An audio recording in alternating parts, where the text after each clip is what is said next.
보시고요. 여러분들 예루살렘이 두 가지 방향으로 쳐다보고 있어요.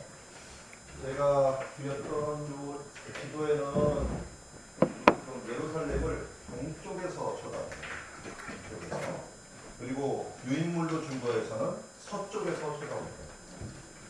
감이 보십니까? 동쪽과 서쪽에서 쳐다보면 뭐가 틀릴까? 여기 보면 성전이 정면으로 이렇게 보이는 거는 동쪽에서 쳐다보는 거고, 우리 이 종이로 그린 거는 성전이 뒷면이 보이죠. 뒷면이 보입니다. 서로 이걸 보는데 장단점이 있어요. 장단점이 있지만 오늘 지도를 그릴 때는 서쪽에서 쳐다보는 게 조금 더 설명하기 쉽기 때문에 서쪽에서 쳐다보는 것으로 지금 공부를 해보도록 하겠습니다. 자, 동쪽과 서쪽을 같이 놓으면서 방향 감각을 익히시고요. 그리고 여기에서 예루살렘을 이야기할 때 지금도 예루살렘 가면은 정말 헷갈려요. 너무 집도 많고 성도 둘러있는데 여기가 거기가 꼭 이거 여기 같은 게 많거든요. 그러니까 구분을 잘해요. 구분.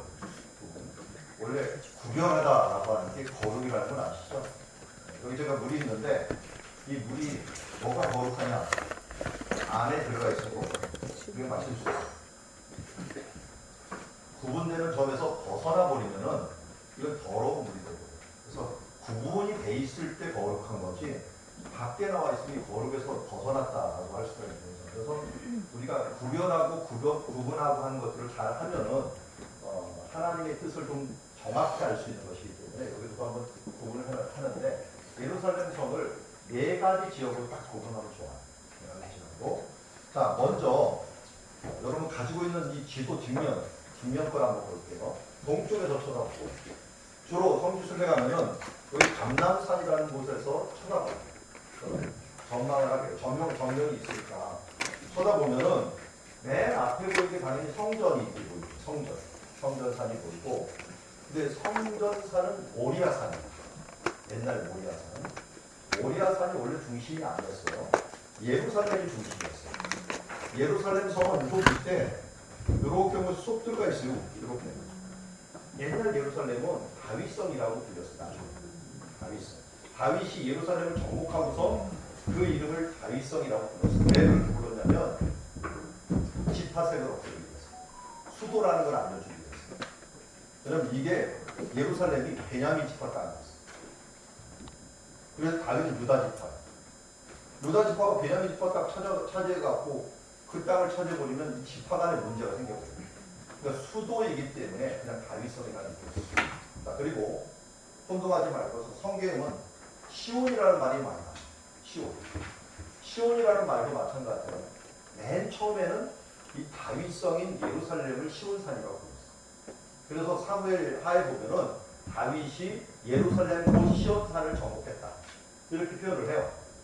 그런데 시간이 지나면서 성전이 모리아산에서 세워지면서 이제 시온을 부를 때는 성전을 갖다가 시온이라고 해요. 율법이 시온에서 나오고 할 때는 시온을 성전이라고 해요. 그러니까 이 다윗성보다 더 중요성이 어디로 가버렸냐면 성전산으로 가버려요.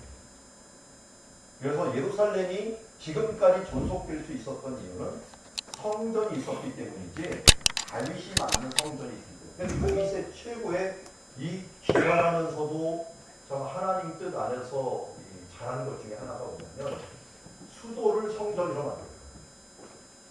그래서 왕이 되자마자 언약궤를 가져요. 그러면서 정치적인 수도를 만들면서 종교적인 수도를 만들어요. 그러다 보니까 자동적으로 이 예루살렘이 중요했고 그 중에 성전이 중요했고, 그런데 이 성전이 시간이 지나면 지날수록 문제가 좀 생겼는데 예루살렘이 조그매요. 이 다윗성은요, 조그만 데는 2,000명 들어가면 보세요. 이런 성 갖고서 수도를 하겠어요. 옛날에야 뭐 할 수 있었겠죠. 또 성전은 성전 예배만 드리는 거고. 그래서 신도시를 만든 거예요. 신도시. 제2구역이라고 하는 그 이 구역이 윗성이라고 하는 것을 만듭니다. 제2구역. 우리는 신도시라고 얘기를 하잖아요. 근데 원래 숫자로 치자면은 2도시예요. 제1구역, 2구역 이 되는 거예요. 그래서 히브리적인 사고로는 제2구역, 제2지대, 이런 말로 사용을 합니다. 그래서 성경에 잘 보면은 둘째 구역이라고 하는 표현들이 나와요. 그게 어느 신도시구나 하는 거 아는데 그게 일어난 게 여기 위쪽, 여기 위산 이쪽 회로 궁전이 있는 곳이고요. 조금 번화가처럼 생기죠. 여기 지도 보면 더 잘 나와요. 지도에 보면은 여기 좀 집 좋은 데 있죠. 집 좋은 데가 여기가 이제 회로 궁전되어 있는 윗선이에요. 신도시가 만들어진 거예요.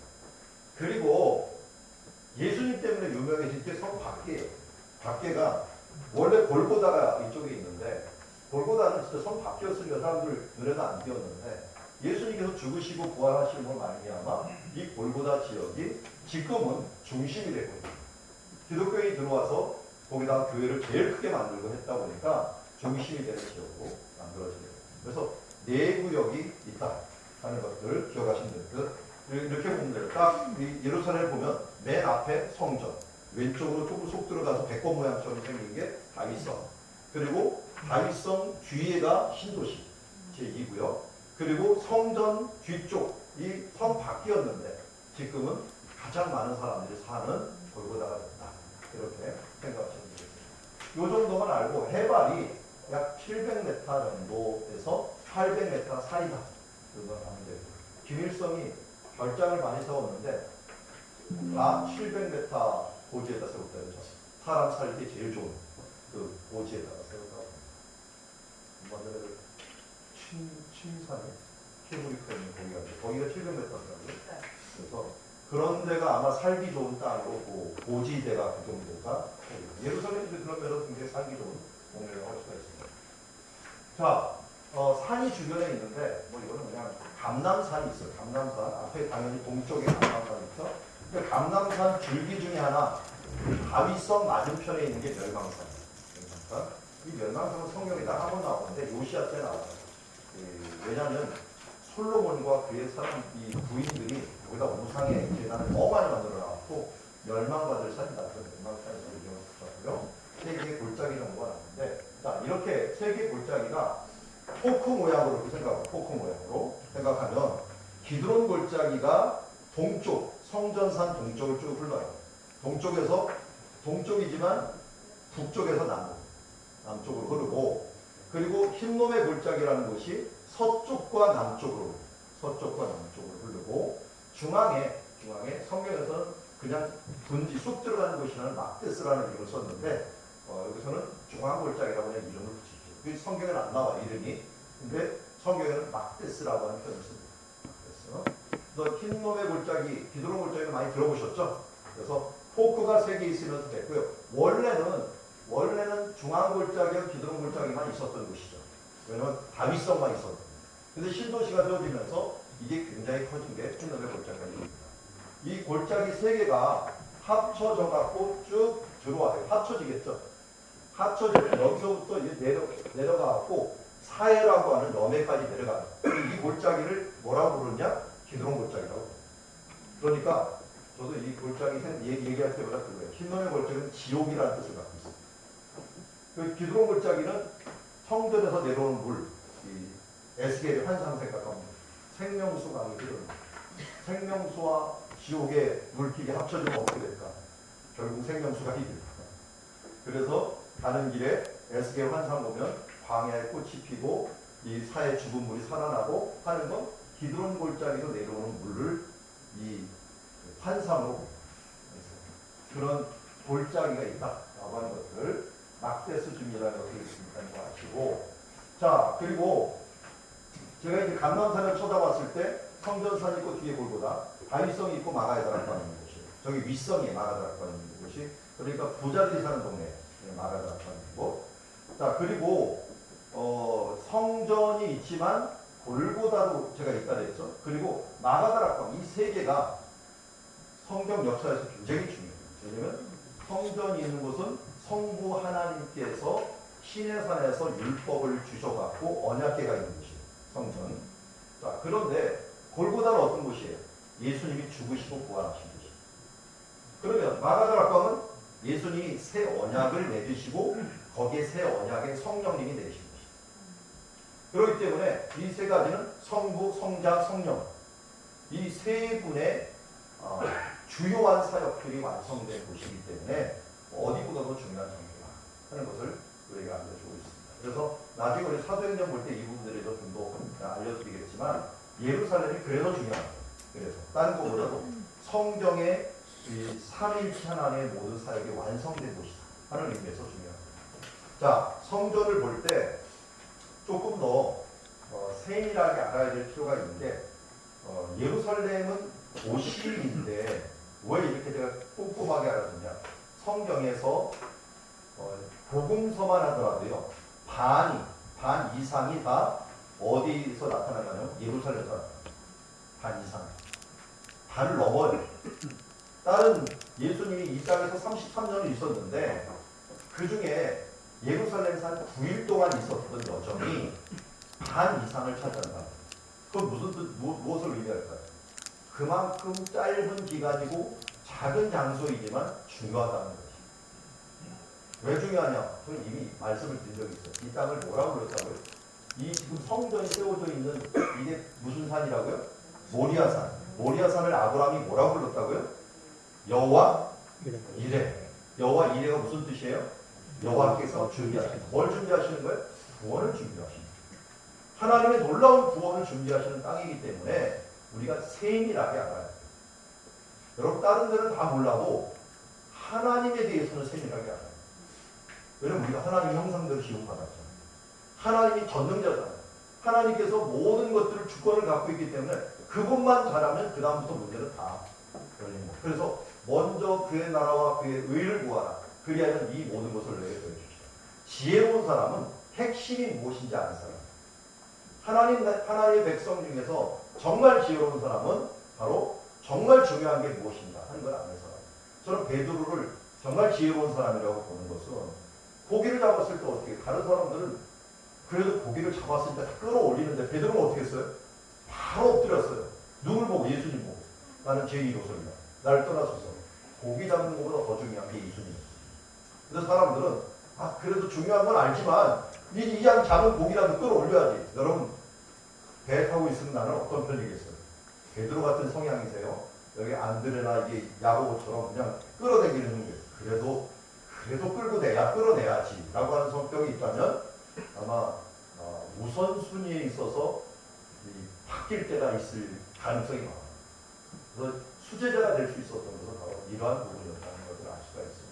자, 그렇기 때문에 예루살렘도 그런 면에서 성경에서 가장 중요한 장소. 가장 중요한 장소고 여기 성막이 성전이 되어버렸잖아요. 성전이 되어버렸기 때문에 성막이 어떻게 성전이 되었고 성전의 구조를 알아야지 예수님이 여기서 죽으시고 여기서 주로 사역을 많이 하셨기 때문에 이 부분들을 잘 아셔야 돼요. 자, 잘 보면 성전이 이렇게 행각으로 쭉 둘러져 있어요. 이게 헤롯이 만든 건데요. 헤롯이 당시 로마 시대 때 가장 넓은 신전터를 만들었어요. 헤롯 대단한 사람이에요. 건축학적으로 원래 한 요만큼밖에 없어요. 요만큼밖에. 이만큼을 달아낸 거예요. 이게 다 지하예요. 지하. 달아내갖고 건축을 이렇게 크게 하는 거예요. 그리고 지금도 헤롯이 만든 거 2000년 전인데요. 여기 있는 벽돌들을 보면은 제일 큰 벽돌이 700톤이 넘어요. 벽돌이라고 해야 되나? 바위. 700톤. 이 정도면 어느 정도. 이걸 어떻게 움직였는지 몰라요. 분명히 어디 가져온 거예요. 거기 있는 게 아니에요. 그런 걸 갖다가 기초돌로 만들었어요. 2000년이 지난 다음에 이스라엘은 지진이 많이 일어난다. 수없이 지진이 일어났지만 그런 기초는 움직이지 않았어요. 아무리 성전을 무너뜨렸어도 기초돌은 못 무너뜨렸어요. 이거 무너뜨리려고 하는 사람이 더 있는 거예요. 200톤 이런 건 아무것도 아니에요. 그런 돌들이 기초로 놓여져 있을 정도로 이 헤롯이 만든 성전은 대단한 성전이에요. 그런 성전을 만들어 갖고 넓게 만들어 갖고 성전을 위용을 과시했는데 이 넓은 뜰은 누구나 들어갈 수 있는 것이에요. 그래서 이방인의 뜰이다 이렇게 표현했어요. 이방인의 뜰이 있었고요. 그리고 여기 보면은 우리 담이 조그맣게 하나가 있어요. 담이 하나가 얇게 있는 한 요 정도 되는 담이 있는데 그 담이 이스라엘 뜰을 구분하는 것이. 이스라엘 사람들은 들어갈 수 있고 이방인은 못 들어갑니다. 이것 때문에 사도 바울이 잡혔죠. 3,000년 끝나고 나서 너 이방인을 데리고 여기 들어왔지. 그래갖고 누명을 그에게 막 씌워버려요. 그게 이 이방인의 뜰이 있는 장소고요. 그리고 이스라엘 사람들은 다 들어갈 수 있지만 여인들만 들어가는 뜰이 있어요. 여인들만이 아니죠. 남자, 여자 다 들어갈 수 있는 뜰이 여인들의 뜰이에요. 그 다음에 성소 앞에 있는 뜰까지는 남자들이 들어갈 수 있어요. 뜰까지는. 그리고 그 안에 성소는 당연히 제사장. 그 성소 안에서 지성소는 대제사장이 1년에 딱 한 번. 이렇게 들어가는 구별이 되어 있는 곳이 있습니다. 구별이 되어 있습니다. 자, 그런데 사람들이 여기 와 보니까 제가 이스라엘하고 비교해서 이게 좀 어떻게 건조한 곳은 비슷한데요. 햇살 세기가 틀려요. 햇살 세기가 거기는 하루만 돌아다니면 얼굴이 빨개져요. 우리나라 같은 사람. 그리고 금방 한 일주일 내에 우리 전도사님도 아마 필리핀 사람 돼갖고 왔는데 이게 까매져요. 금방. 세요. 햇살이 너무 세갖고 거기서는 한 2시간 이 밖에 나와 있는 게 쉽지가 않아요. 그쪽 사람들이 또 그거에 적응이 됐지만 우리들은 쉽지가 않아요. 그래서 그 사람들도 힘들었어요. 행각을 다 만들었어요. 행각을. 그래서 여기서 쉬고 여기서 얘기하고 하는 곳인데 특별히 많이 가르침이 있는 곳은 성전 정문에서 앞쪽에 있는 이 부분이 솔로몬 행각이라고 여겨져요. 솔로몬 행각이 있어갖고 이런 데서 토의가 일어나고 말씀 가르침이 일어나는 그런 장소로서 사용이 되는 것을 보게 되고요. 자, 앞에 동쪽 문이 있는데요. 의외로 문이 적죠. 사용 안 하는 문. 동쪽 문은 막혀 있어요. 말로는 에스겔서에 보면 하나님이 동쪽에서 나오셨기에 일반인들 출입금이죠. 하나님이 들어가시는 곳이다. 메시아가 앞으로 오면 가는 곳이다. 이렇게 얘기를 합니다. 그럼 어디로 가요? 남쪽으로 가요. 남쪽. 의외적으로. 남쪽인데 왜 그렇게 되냐면 남쪽이 다윗성이 있잖아요. 왕이 들어가는 곳이 저쪽에서 들어가게 돼 있어요. 그러다 보니까 들어가고 또 저기서 들어가 봐야지 이 성전이 무람해 보여요. 인공적으로 높이 만들어 갖고요. 저기서 볼 때는 야, 성 되게 크다 하면서 하고 계단에서 성전 위로 올라가는 노래를 들어요. 이거 이제 이 올라가는 요 지역을 오벨이라고 부르는데요. 오벨이라고 쑥 들어가 있는 지역은 인공적으로 만든 장소예요.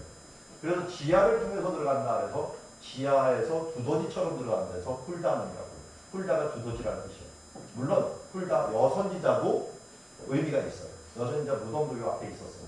그렇지만 이 들어가는 문 자체가 지하로 해갖고 두더지처럼 들어가서 훌다문이다. 이렇게 있는 걸 붙였던 것을 보게 됩니다. 자, 동쪽 문이 있는 동쪽 벽이 있으면요. 서쪽 벽이 있겠죠. 서쪽 벽을 일명 통곡의 벽이라고 그랬어요. 통곡의 벽. 왜 그러냐면 그쪽에서 유대인들이 맨날 와서 울었다 그래요. 성전 멸망하고 울었다 해서 통곡의 벽이라고 부르는데 원래 거기는 뭐 하는 지역이냐면 상가였어요. 지금도 상가 흔적들이 많이 나와요. 거기서 양이라든지 소라든지 재물 사갖고 위로 올라가. 대부분 멀리서 오니까 거기서 사갖고 올라가요. 자기 집에서 끌고 갔다가 불합격되면 그건 아무것도 아니에요. 그래서 대부분 상인들하고 벌써 이게 커넥션이 돼 있어갖고 상인들한테 안 사면 제사장이 검사하고 불합격. 그러면 가져온 거 딱 버리고 또 새로 사야 돼요. 이렇게 많았기 때문에 거기서 샀어요. 그런 게 있었고요. 그리고 이 성전에서 제일 취약한 지역이 북쪽이었어요. 다른 데는 저 서쪽은 중앙 골짜기고 뒤쪽은 기드론 골짜기고 이렇게 있는데 북쪽에는 골짜기가 없어요. 그러다 보니까 요새를 만들어요. 그래서 여러분 그 클레오파트라와 안토니 아시죠? 그 안토니 이름을 따라서 안토니아 요새가 이렇게 썼습니다. 그래서 헤롯이 안토니에게 굉장히 잘 보이려고 했어요. 그 로마를 통치했던 황제급이었던 사람이었습니다. 그래서 안토니 요새다. 그래서 안토니아라고 하는 요새를 만들어놨습니다. 자, 이런 구조를 봐야지 예수님이 이제 이런 상황에서 어떻게 움직였는가 하는 부분들을 보고 또 역사를 볼 수 있습니다. 자, 여러분들 가지고 있는 지금 보여드린 지도에는 이 지명이 다 돼 있어요. 돼 있기 때문에 하나씩 알려드릴게요. 자, 한번 여기 요단계곡 한번 손으로 집어보십시오. 요단계곡 있죠? 자, 그 다음 그 옆에 베레아, 요단 건너편을 베레아라고 불렀어요. 베레아 자체가 건너편이라는 뜻을 갖고 있어요. 자, 그리고 요단강이 그 가운데 흐르겠죠. 요단강 보시고, 그 다음에 요단강 건너기 직전 동쪽에 있는 게 베다니. 자, 이 지도도 같이 한번 해주세요. 이 지도 보면 여기 요단 계곡이 있고 요단강이 있고 베다니가 있죠. 베다니가 있습니다. 이거 같이 보시기 바랍니다. 자, 여리고도 한번 이 지도와 같이 찾아보세요. 그런데 이 지도에 안 나온 것 중에 하나가 신약 시대예요. 여리고가 두 개가 있어요. 그래서 이 두 여리고 사이가 굉장히 중요해요. 왜냐면 바디메오라는 사람 아시죠? 바디메오가 요 두 여리고 사이에서 만난 사람이에요.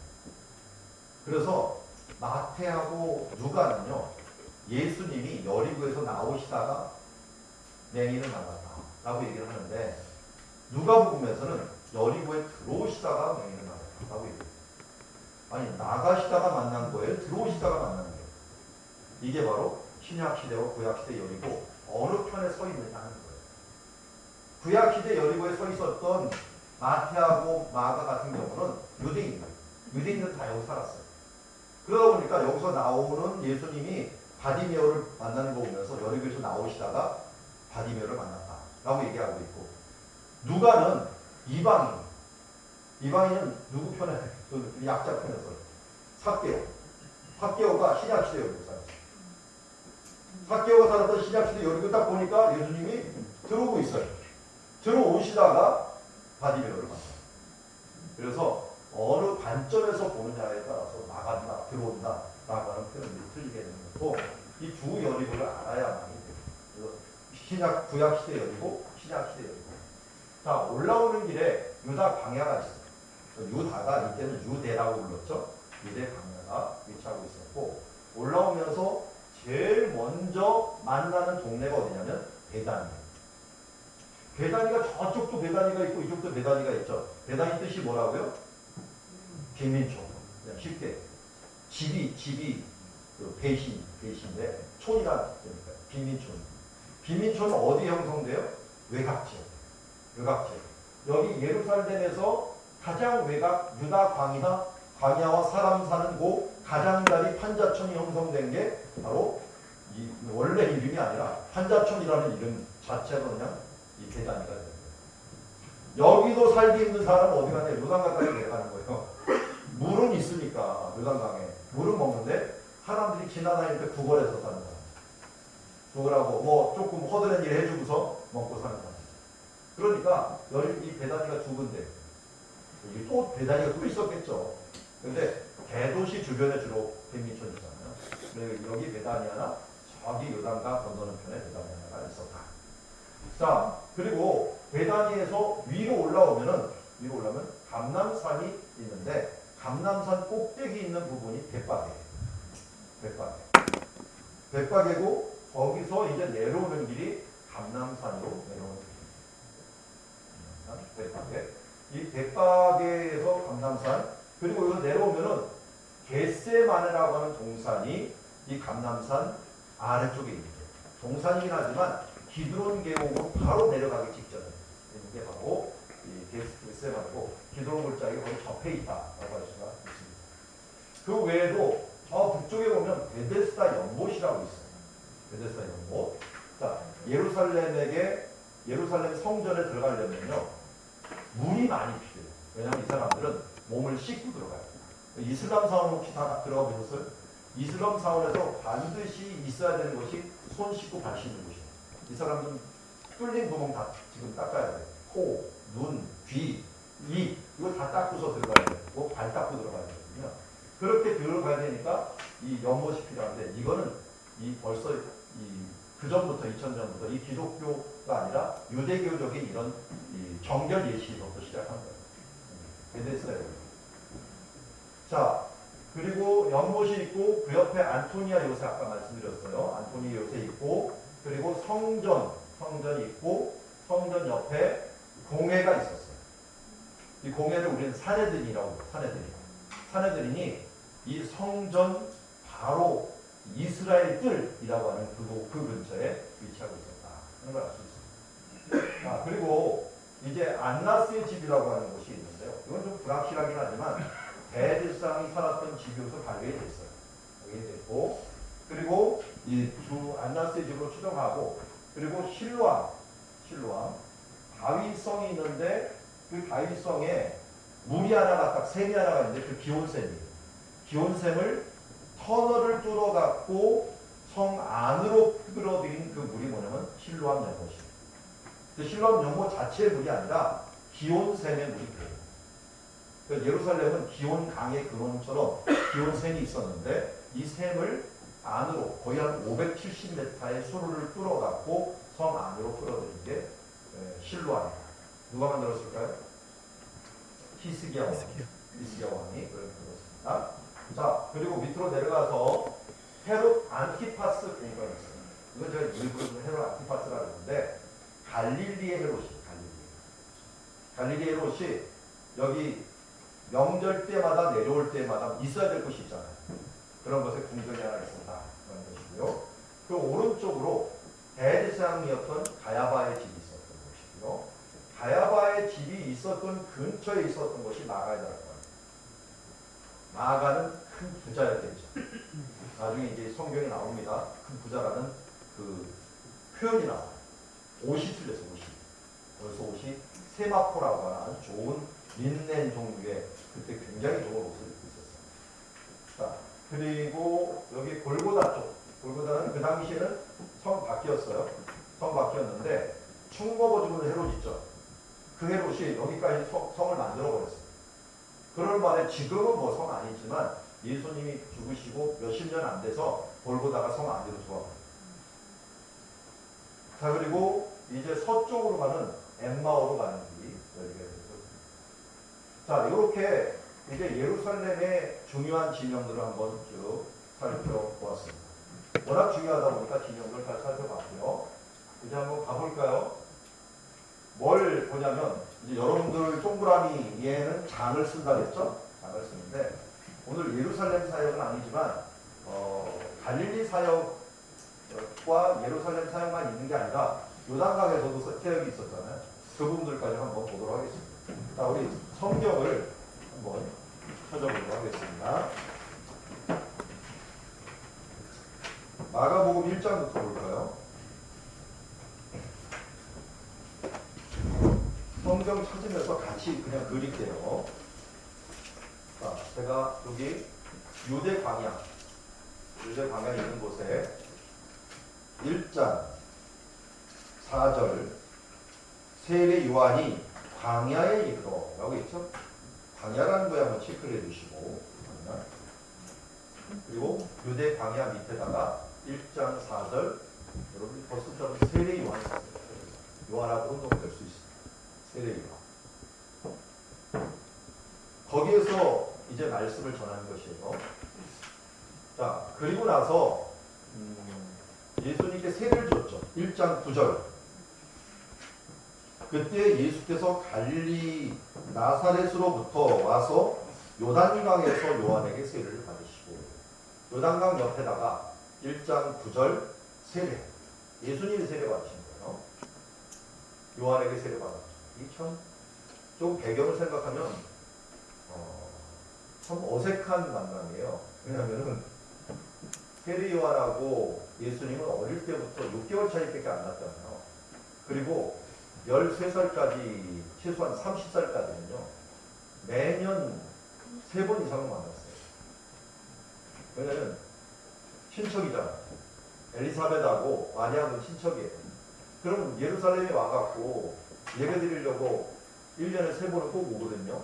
6월절, 오순절, 초막절은 꼭 와요. 오면 어떻게 했어요? 친척끼리 만나죠.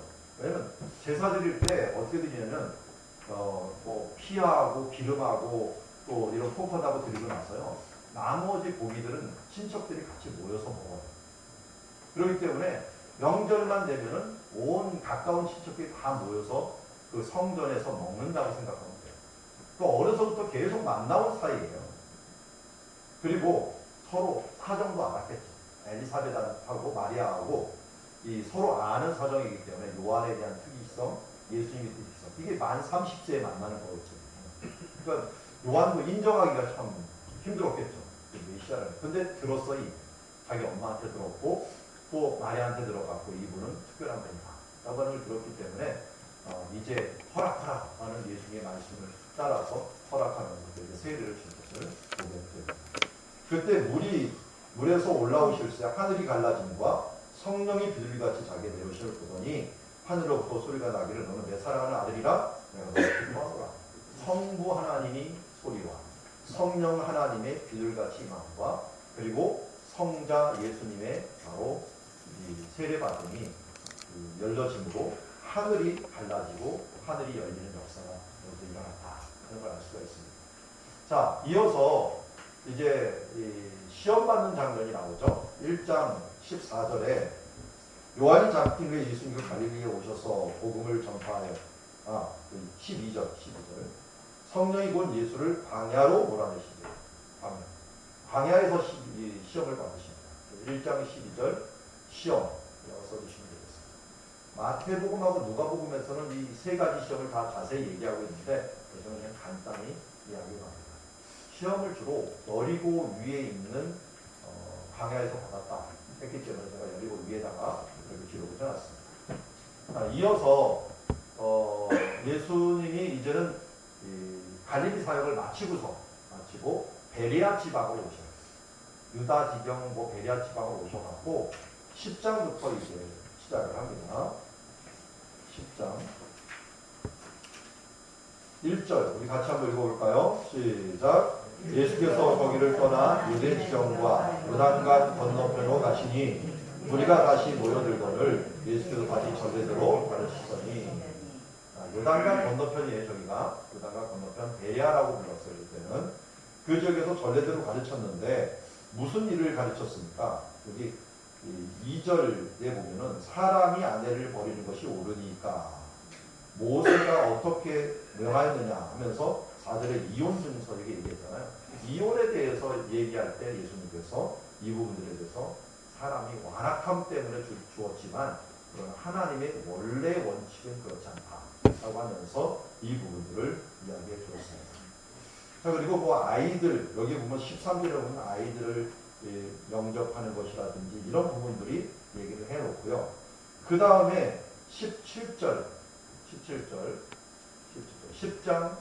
17절 예수께서 길에 나가실 때 한 사람이 달려와 라고 했는데 이 사람 우리는 뭐라고 부자 청년 혹은 부자 반원 이런 사람을 얘기했는데 무엇으라의 영생을 얻으리까 라면서 부자 청년이 나왔다. 17절인데 이게 뭐냐면 여리고 중에서 어떤 여리고냐 구약시대 길에 나가실세라고 하는 표현인데 구약시대 여리고에서 나온 표현이고요. 이 사람의 가장 취약한 부분이 뭐였을까요? 재물이었죠. 재물도 모든 계명을 다 지켰는데 아주 그에게 취약점 하나가 이게 재물이었어요. 제가 이제 상가에서 교회 사역을 하다가 지금 땅으로 옮겼지만 상가에 있을 때 그 위층에 이 건물주가 포도를 키운다고 오겠는데 비료를 잘못 가져와서 그 비료에 바퀴벌레가 무더기로 온 거예요. 근데 예배 드리고 있는데 바퀴벌레가 갑자기 그 위에서 내려와갖고 난리를 치고 이 엄마들이 막 소리를 지르고 그러는 바람에 이것도 세스코를 불렀죠. 세스코 제대로 할까 해가 불렀는데 이 사람이 와갖고 설명을 해주는 게 참 재밌더라고요. 뭘 설명을 해주냐면 바퀴벌레가 희열을 느낄 때가 있어요. 언제 희열을 느끼냐? 아주 비좁은 공간, 도저히 지날 것 같지 못하는 그 공간에 압력을 버티고서 그걸 빠져나갔을 때 바퀴벌레가 최고의 희열을 느낄 때예요. 제가 그걸 들으면서 사탄하고 똑같아요. 사탄이 우리가 아무리 강하더라도 우리 각자마다 약점이 있잖아요. 그 약점을 비집고 들어와서 그 사람 속을 확 들어와 그를 뒤집어 놓을 때 사탄이 최고의 희열을 느끼겠구나. 스펄전 목사님이 그 얘기해요. 제게 영국을 권화시키기 위해서 12명만 주십시오. 그런데 이 12명 100% 헌신하는 12명을 주십시오. 99% 99.9% 헌신한 사람도 결국은 해낼 수 없습니다. 그래서 사탄이 그걸 너무나 잘 알고 있기 때문에 다 넘어진단 말이에요. 그러면 우리는 어디에 넘어질까? 항상 조심해. 그래서 겸손해야 돼요. 성령이 우리 돌봐주지 않으면 우리 넘어질 수밖에 없어요.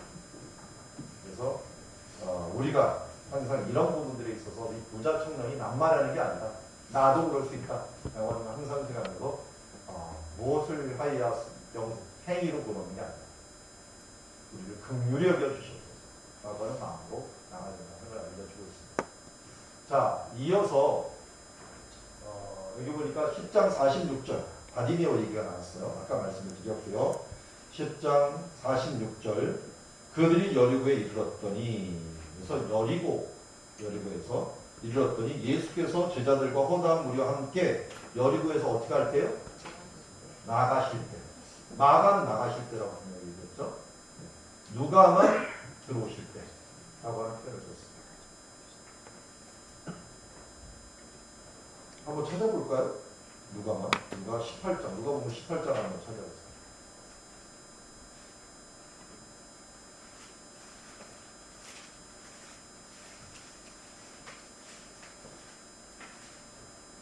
(18장) 18절에 부자가 하는 얘기가 나오죠. 얘기가 나오고 그 다음에 35절 여리고에 가까이 가셨을 때라고 했죠. 아까는 여기서 나왔다니까요. 근데 여기 가까이 왔다라고 하는 표현을 통해서 누가의 표현이 이렇다. 그래서 각자 저자의 이 관점이 무엇인가.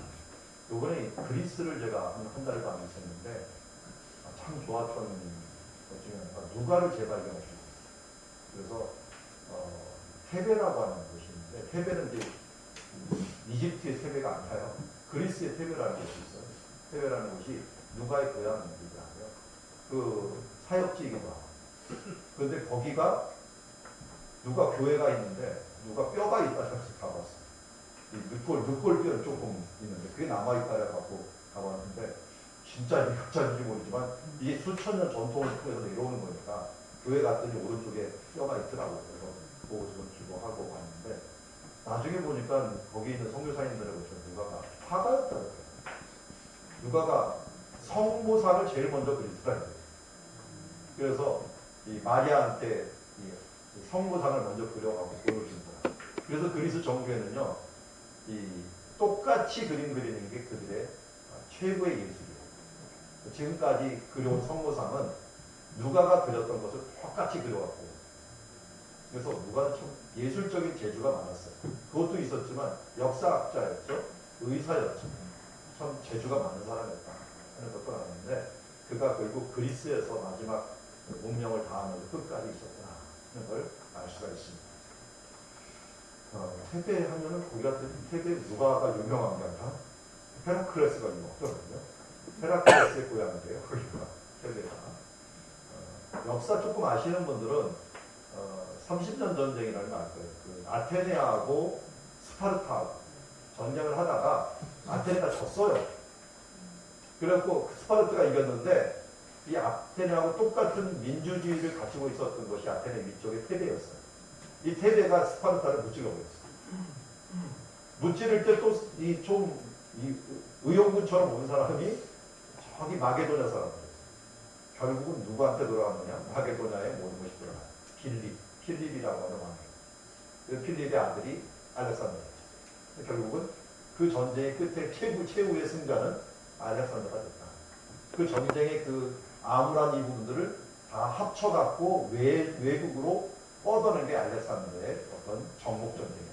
그런 것도 성경을 알면 세계 역사를 아는 데 굉장히 도움이 되고 또 재미나요. 그런 것들이 펼쳐가는 걸 보면 야, 이렇게까지 움직이고 이렇게까지 연관되어 있구나 하는 부분들을 알 수가 있습니다.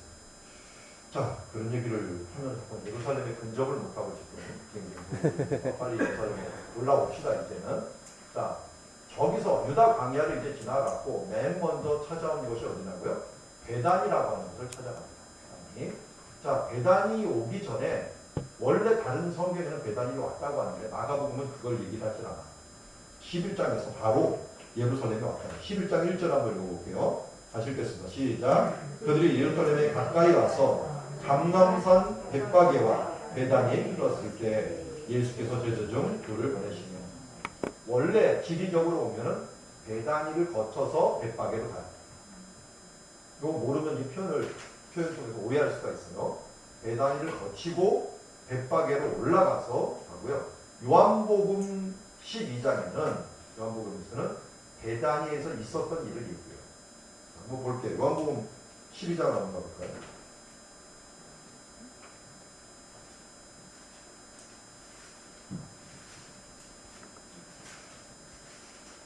순서적으로 보는 것을 유대인들은 원하지 않기 때문에 이렇게 급하게 썼는데요. 12장 1절 보세요. 6월절 엿새 전에 예수께서 베다니에 이르시니 라고 했죠? 베다니에 이르시니. 여기서 우리가 잘 아는 향유 옥합 사건이 일어나게 됐어요. 그리고 여기 뒤에 보면은 12장 12절에 보세요. 그 이튿날에 명절에 온 큰 무리가 예수께서 예루살렘으로 오신다는 듣고 종려 나무 가지를 가지고 외치며 호산나 외쳤다라고 했죠. 그러니까 이 일은 지금 12절은 마가복음 11장 얘기예요. 11장 얘기이기 때문에 우리가 베다니 벳바게와 베다니에 이르렀을 때라고 압축해놨지만 요한은 그걸 풀었어요. 베다니에서 먼저 하루 있었고 그 다음에 향유옥합 받은 다음에 벳바게로 그 다음날 온 거다.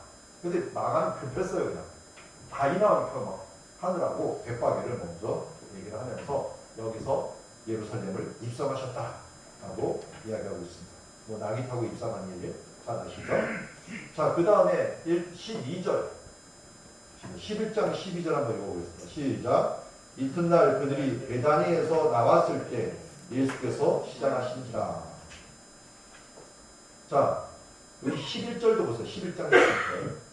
예수께서 예루살렘에 이르러 성전에 들어가서 모든 것을 둘러보시고 때가 이미 저물어 12제자를 데리고 어디로 가셨다고요? 베다니에 가셨다. 그러니까 예수님이 예루살렘에 오셔서 거하였던 장소가 어디라는 걸 알 수가 있어요? 베다니. 베다니가 뭐라고요? 비밀죠. 왜 여기 있었죠, 근데? 워낙 마리아하고 마르다하고 나사로가 대접을 잘해줬어요. 예수님, 저기 성전 갔다 꼬우세요. 꼬우세요. 어느 정도 해줬다고? 자기 300데나리온이 이게 1년치 연봉이거든요. 이걸 부으면서까지 대접을 해주니까 뭐 예수님 딴 데 갈 필요가 있었을까요? 여기 그래도 몇 킬로 되는 장소예요. 한 1시간 걸어야 되는 장소인데 1시간이 뭐예요? 한 2시간 걸어야 되는 장소인데 예수님이 예루살렘에 오셔서 꼭 이쪽에 와서 머무셨어요. 그만큼 대접을 잘해주는 장소였다 하는 걸 알 수가 있어요. 여기서 나오실 때에 이제 무화과 나무를 보시면서 무화과 나무를 저주라고 해요. 그 사건이 이따 보도록 하고요. 무화과 나무 저주와 교훈이 있었던 이야기 같거든요. 자, 이어서 예수님께서 여기서 올라오셔갖고 11장 15절 같이 읽겠습니다. 시작. 그들이 예루살렘에 들어가시니라. 예수께서 성전에 들어가사 성전 안에 매무하는 자들을 내쫓으시며 돈 바꾸는 자들의 흥과 비둘기 파는 자들의 의자를 불러보시고. 자, 예루살렘이라고 다 예루살렘은 아니에요. 예루살렘 안에 어디요? 성전에 들어가셨다 라고 얘기했어요. 그래서 이걸 우리는 일명 성전 청결이라고 하죠. 11장 15절 이렇게 해주시고 성전 청결 이렇게 써주시기 바랍니다. 자, 그리고 11장 27절은 그 다음 날이에요. 27절, 11장 27절. 같이 읽겠습니다. 시작. 그들이 다시 예루살렘에 들어가시니라. 예수님께서 성전에서 거니실 때 대제사장들과 서기관들과 장로들이 나와. 여기서 논쟁을 하죠. 논쟁. 무슨 권위로 이것을 합니까? 또 부활은 어떻습니까? 하면서 계속 논쟁을 하는 것이 바로 27절에 나오는 말씀입니다. 논쟁이 있습니다. 자, 그 다음에 바로 아부의 지금 하게 되는데요. 12장으로 가보겠습니다. 12장에 성전에 들어가갖고 이제 여러 가지 일이 있었는데 43절 이야기를 한번 볼까요? 43절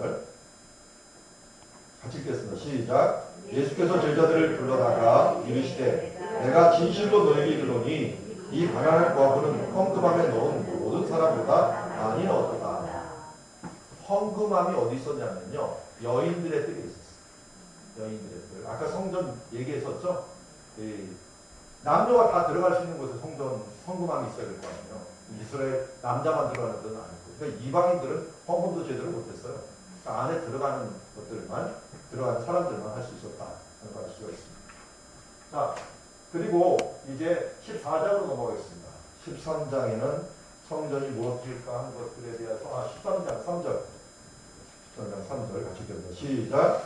예수께서 감람산에서 성전을 마주 대하여 앉으셨을 때 베드로와 야고보와 요한과 안드레가 조용히 뭐.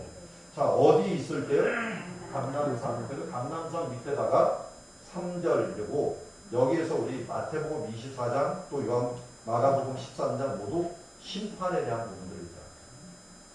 앞으로 예루살렘 심판뿐만 아니라 최후의 심판이 이런 상황에서 이루어질 것이다 하면서 주의하라, 조심하라 하는 말씀을 많이 해주십니다. 자, 이어서 14장으로 이제 넘어갈게요. 14장 3절 같이 읽습니다. 시작. 예수께서 배단이 나병 자 시몬의 집에서 식사하실 때 한 여자가 매우 값진 향유 곧 순전한 한 옥합을 가지고 와서 그 옥합을 깨뜨려 예수의 머리에 부으니. 배단이라고 얘기했죠? 배단이라고 했으니까 여기에요. 나병 환자 시몬이라고 했잖아요. 그런데 우리 이미 봤지만 요한복음 10장에서는 이 마리아하고 마르다가 있는 장소예요. 그러면 그 오빠 이름이 뭐예요? 나사로. 그러니까 나사로하고 시몬은 동일한 이름입니다. 이 당시에 헬라식 이름과 유대식 이름이 다 있었으니까요. 유대인식 이름은 시몬이었고, 베드로도 마찬가지죠. 원래 유대인식 이름은 시몬이었죠. 그리고 헬라식 이름이 베드로입니다. 이름이 두 개 있는 사람들이 굉장히 많았어요. 그것도 바울도 마찬가지예요. 바울도 태어날 때부터 로마인이라고 했죠. 로마인이라고 하고 원래 로마식 이름을 무조건 호적에 올려야 되잖아요. 그게 원래 바울이었고, 그리고 자기 원래 이 유대인 이름은 사울이었어요. 뭐 큰 자 작은 자 이거는 그럼 진짜 그거를 잘못 해석한 거예요. 이게 어거스틴이 뜻을 잘못 몰라갖고 했는데 큰 자 작은 자는 뜻은 아니고요. 원래 의미에서는 그냥 로마식 이름과 히브리식 이름이 두 가지를 갖고 있다 보니까 이름을 됐고, 사도 바울이 나중에는 전도 활동을 해야 되니까 22장에는 로마식 이름을 써야겠다. 그래서 로마식 이름으로 쓴 것이다. 이렇게 할 수가 있습니다. 자, 이렇게 이 향유 붓는 사건이 기록되어 있어요. 원래 근데 이 향유 옥합은 요한복음에 보면은 6월절이었어요. 그러니까 마가는 시간을 어겼어요. 시간을 그냥 어기고, 왜 어겼는지 나중에 알려드릴게요. 시간을 그냥 이쪽에다 확 집어넣어 버렸어요. 그 다음에 14장 10절 이 말씀 때문에 사실 그래요. 14장 10절 다시 읽겠습니다. 시작. 12 중에 하나인 가룟 유다가 예수를 넘겨주려고 대제사장에게 갔다. 대제사장의 집으로 갔으니까 거기에 14장 10절 가룟 유다의 배신이 얘기했죠.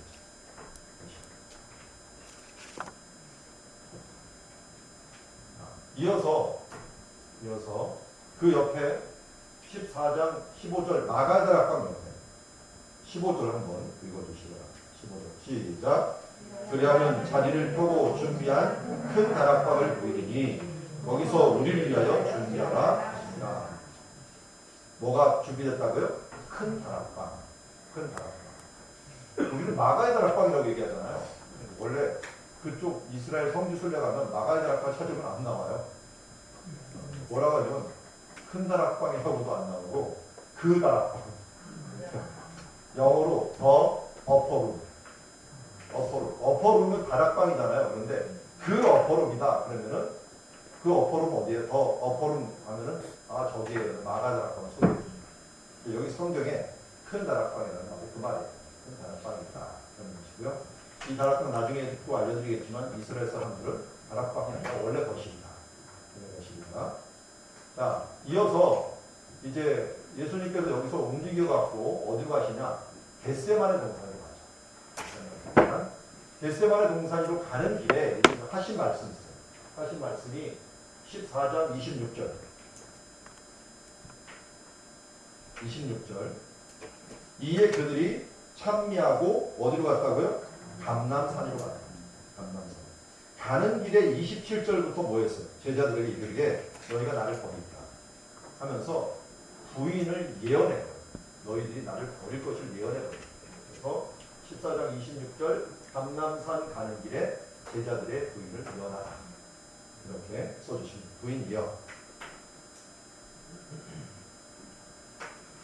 이거 잘못하면은 부인이 누군지 예언하는 거예요. 자, 그 다음 겟세마네 동산에 갔겠죠. 14장 32절.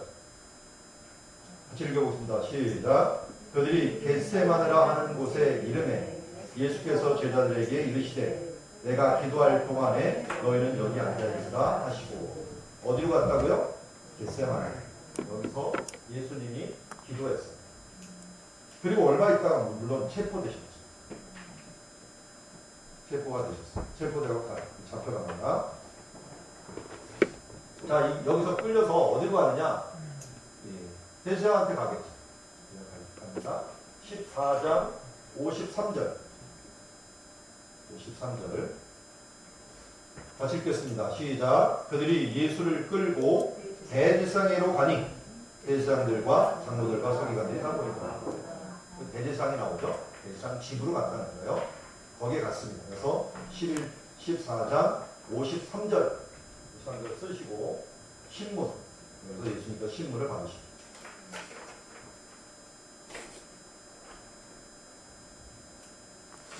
자, 신문 받으신 다음에 어떤 일이 벌어지느냐. 이들이 그냥 있는 게 아니라요. 이제 이 빌라도에게 데리고 가는데 데리고 가기 전에 들린 곳이 있어요. 정식 재판을 한번 해야 될 거예요. 그게 바로 성전 있는 곳이에요. 성전. 성전 있는 곳을 제가 안 해놨는데 그건 나중에 보기로 하고요. 여기 빌라도에게 잡혀간 것만 할게요. 15장 1절. 15장 1절에 다 기록되어 있는데요. 15장 1절 다시 읽겠습니다. 시작. 새벽에 대장들이 즉시 장로들과 서기관들 곧 온 공회와 더불어 의논하고 예수를 결박하여 끌고 가서 빌라도에게 넘겨주니 것입니다. 자, 빌라도가 어디 있었느냐? 요새 반정이 있었던 곳이 안토니아에 있습니다. 15장 1절 빌라도에게 넘겨줍니다. 그런데 제가 다 기록할 수는 없었지만 여기 온 공회와 더불어 의논했다 그랬죠. 누가는 이걸 좀 끌었어요. 끌어갖고 그 공회를 요 예루살렘에 열었다. 성전에서 열었다. 성전을 열고 그 결과를 가지고서 빌라도한테 갑니다. 마가는 좀 많이 생략을 해버렸어요. 생략을 했는데 의논하고 예수를 결박하여 끌고 왔다는 이 말 안에 이 예수님을 사형 선고를 하는 과정이 들어가 있습니다. 누가복음을 좀 세밀하게 기록했습니다. 자, 이어서 빌라도가 어떻게 했어요? 빌라도가 이제 누가복음에서 이것도 또 얘기해. 빌라도가 여기 안티파스 궁전에 헤롯한테 데려다 주고 또 헤롯이 오고 이런 과정을 하는데 마가도 다 생략하고 이 15장 21절 그를 이제 십자가에 못 박기로 결단하고 데려갑니다. 21절 한번 읽어보겠습니다. 시작. 마침 알렉산더 루포의 아버지인 구레네 사람 시몬이 시골로부터 와서 지나가는데 그를 억지로 길에 가게 하여 예수의 십자가를 지우고. 자, 우리는 구레네 사람 시몬만 얘기하잖아요. 근데 성경에는 루포, 알렉산더 루포의 아버지 이 조폭까지 다 얘기해요. 무슨 의미를 얘기합니까? 나중에 루포가 나온다는 거죠. 알렉산더가 뭔가 있었다는 거죠. 그러니까 이 루포가 나중에 로마서에 돈 있다 보시기도 하고요. 일단 구레네 사람 시몬, 구레네는 요새 말로 리비아 얘기합니다. 리비아 쪽에서 북아프리카 출신의 그 시몬이 여기서 예수님의 십자가를 대신 져주십니다. 함께 해주죠. 자, 그리고 예수님께서 죽으신 장소가 당연히 골고다죠. 15장 22절. 데려간 장소 한번 볼까요? 22절 시작. 예수를 끌고 골고다라는 곳, 번역하는 해골이라는 곳에 이르러. 골고다에 이르셨다. 여기서 이런 이야기들을 조금 이따 보도록 하겠고요. 15장 46절 예수님께 죽으셨습니다. 죽으시고 어디에 누이셨는가 하는 것이 46절에 나옵니다. 읽겠습니다. 요셉이 세마포를 사서 예수를 내려다가 그것을 싸서 바위 속의 한 무덤에 넣고 두고 돌을 굴려 무덤문에 놓으매. 자, 바위 속 한 무덤이라 했죠. 굴이죠, 동굴에다가 놓고 돌을 굴려갖고 무덤에 딱 나왔다. 누구의 무덤이라고요? 요셉. 43절에는 이 사람을 무슨 요셉? 아리마대 사람 요셉. 아리마대가 어디냐면요, 제 지도에 안 나왔나요 제가? 여기 아리마대 아닌가요? 모딘이라고 하는 곳이 있어요. 여기. 모딘 요 옆에 왼쪽으로 하면 여기가 아리마대 쪽이에요. 아리마다. 아리마다는 서쪽 사람이에요. 예루살렘의 서쪽 사람. 요파 가는 근처. 여기는 지도에는 없어요. 지금. 아리마대. 모딘 바로 왼쪽에 있는 곳이에요. 막달라 마리아도 막달라 출신의 마리아.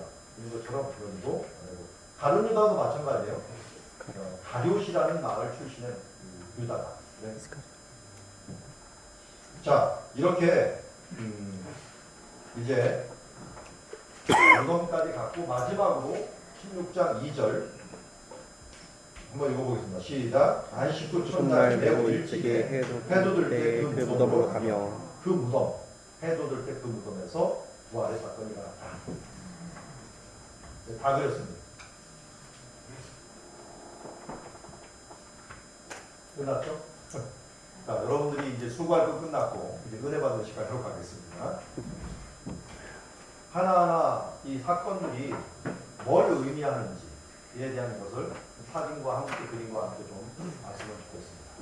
마가복음의 특징이 있는데요. 마가복음은 아까 말씀 다이나믹하다 했잖아요. 장소들이 하나하나 정말 잘 기록돼요. 이것만 보더라도 예수님이 이 마지막 생애를 이렇게 움직였구나 하는 것을 어제보다는 좀 간단하죠. 어제보다는 왜냐면 이거 9일밖에 안 되잖아요. 9일밖에 안 되고 움직이는 게 좀 간단해요. 그렇지만 지명하고 있는 게 세밀하게 나오게 되네요. 여러분들 예루살렘 이야기를 그렇게 많이 보지만 한눈에 내가 안 들어올 거예요. 그러니까 지도를 서쪽에서 제가 그렸고요. 동쪽으로 이렇게 되더라도 그릴 수 있어요. 동쪽으로. 나중에 이걸 복사한 다음에 한번 그려보세요. 어떻게 움직였는지.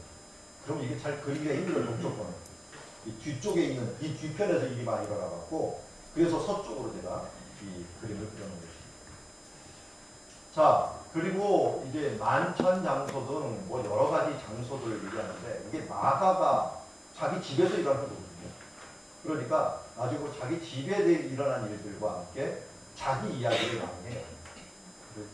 참 나중에 옷 벗고 도망간 청년이 자기 빨개 벗고 도망갔어요. 이 사람이. 한 청년이 할 때 자기를 3인칭으로 얘기를 해버리고 마가는 참 부끄러운 일들을 하나님 앞에서 많이 했어요. 이때도 그랬고 전도여행 가다가 나 못하겠다고 돌아와 있잖아요.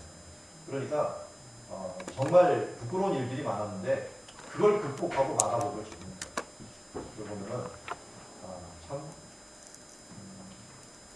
바나바가 고맙죠. 이 사도 바울은 마가 안 데려가려고 했잖아요. 그 안 데려갔으면 마가복음 안 나왔어요. 근데 바나바가 끝까지 세우더라고요. 그래서 우리 성경의 최초로 복음서가 기록된 마가가 나왔다 하는 면에서는 뒤에서 서포트하는 누군가가 있었기에 그 사람이 세워졌지 우리가 우리 스스로 선 사람이 없겠어요. 인간처럼 스스로 못 서는 사람이 없어요. 인간처럼 태어나자마자 바로 못 걷는 존재가 없어요. 동물들 뭐 태어나자마자 바로 걷더라고요. 뛰어다니고 도망다니고 그러더라고요. 다 먹고. 그런데 인간만 못해, 인간. 이런데 우리 영성도 마찬가지예요. 우리가 예수 믿은 다음에 바로 크는 사람은 없습니다. 그러다 보니까 누군가의 도움이 끊임없이 필요한데 이 마가도 그런 것에 빚진 사람이다 하는 걸 알 수가 있습니다. 자, 앞에 보면은 좀 순서대로 잡으면 이렇게 돼요. 순서대로. 날짜별로 우리 제가 안 잡았는데요. 제가 더 그레이트 나인 데이스라고 적었는데 9일간의 여정이 이게 거의 반을 차지합니다. 봤더니 요한복음 12장에 보니까 6월절 엿새전이라고 하는 뜻을 쓰는데요. 6월절이 금요일 정도에 일어났거든요. 그러니까 엿새전에 토요일부터 일어났어요. 토요일 그 전주 토요일 날 베다니에 도착을 하고 그 다음에 주일날 예수님께서 입성을 합니다. 그래서 벳박에서요. 입성을 하고 그 다음에 성전으로 들어가서 성전에서 한번 성전 청결을 해요.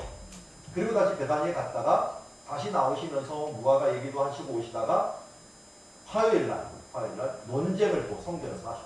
그 월요일날은 성전 청결하고 화요일날은 논쟁을 합니다. 논쟁을 해요. 그 다음에 요 저녁에는 또 감람산에 가고 심판에 대한 부분들을 제자들에게 해줍니다. 수요일날은 예수님이 아무것도 안 해요. 아무것도 안 하십니다. 그래서 누가 뭘 하냐면 이 날은 가룟유다가 가룟유다가 예수님 팔겠다고 배신을 합니다. 그때 베다니에 계시고 다른 일은 없어요. 목요일날 예수님께서는 죽으실 것을 알고 마가의 다락방에서 최후의 만찬을 하시고 겟세마네 동산에 가셔서 기도를 하시다가 잡혀서 이제 저녁에 잡힌 게 이제 금요일이 됐는데요. 금요일날 잡혀갖고 새벽까지 막 신문을 받고 하다가 결국은 금요일날 오전 9시에 골고다에서 죽으시고 오후 3시에 운명을 하시고 그 다음날 이제 해가 지면서 토요일날은 무덤에 계시다. 그 다음날 이제 주일날 부활하시면서 그 장소를 우리가 이렇게 집어놨으니까 여러분들이 그렸던 이 지도가 이거 인공위성으로 찍은 거, 인공위성이죠. 항공선을 찍은 걸 이걸 이렇게 그린 거예요. 똑같은 거니까 저렇게 움직이셨구나 하는 것을 기본적으로 좀 알고 넘어갔으면 좋겠습니다. 자, 그러면 먼저 이제 갯박에부터 시작할게요. 이게 무슨 요일이라고? 토요일. 6월절 엿새전에 라고 하는 표현이 요한복음 12장인데 베단이죠. 근데 베다니 이야기는 마가는 생략. 그래서 주일부터. 이 주일은 무슨 주일이라고 우리가 불러 이때를? 종려주일이라고.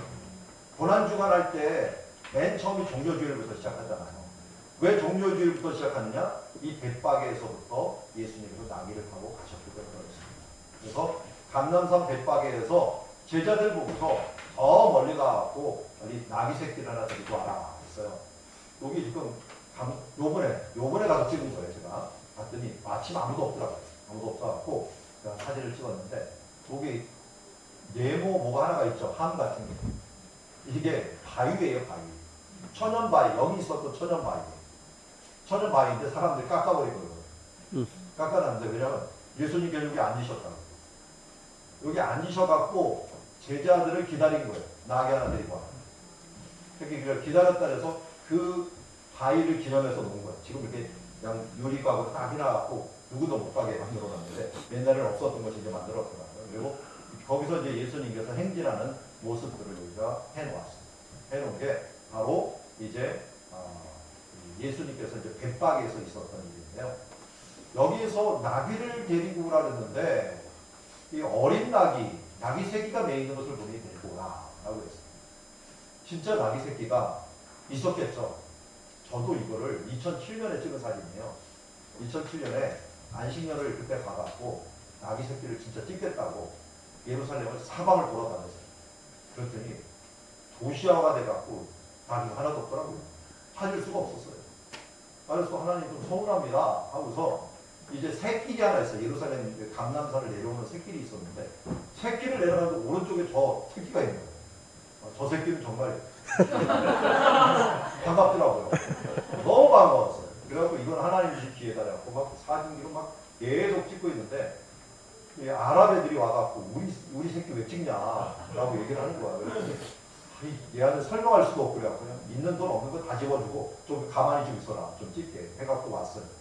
그런데 이게 마가복음에서는 어린 나귀 새끼만 가져오라 그랬는데 여기 마태복음 21장에서는 어미와 함께 매어 있다는 거예요. 어미와.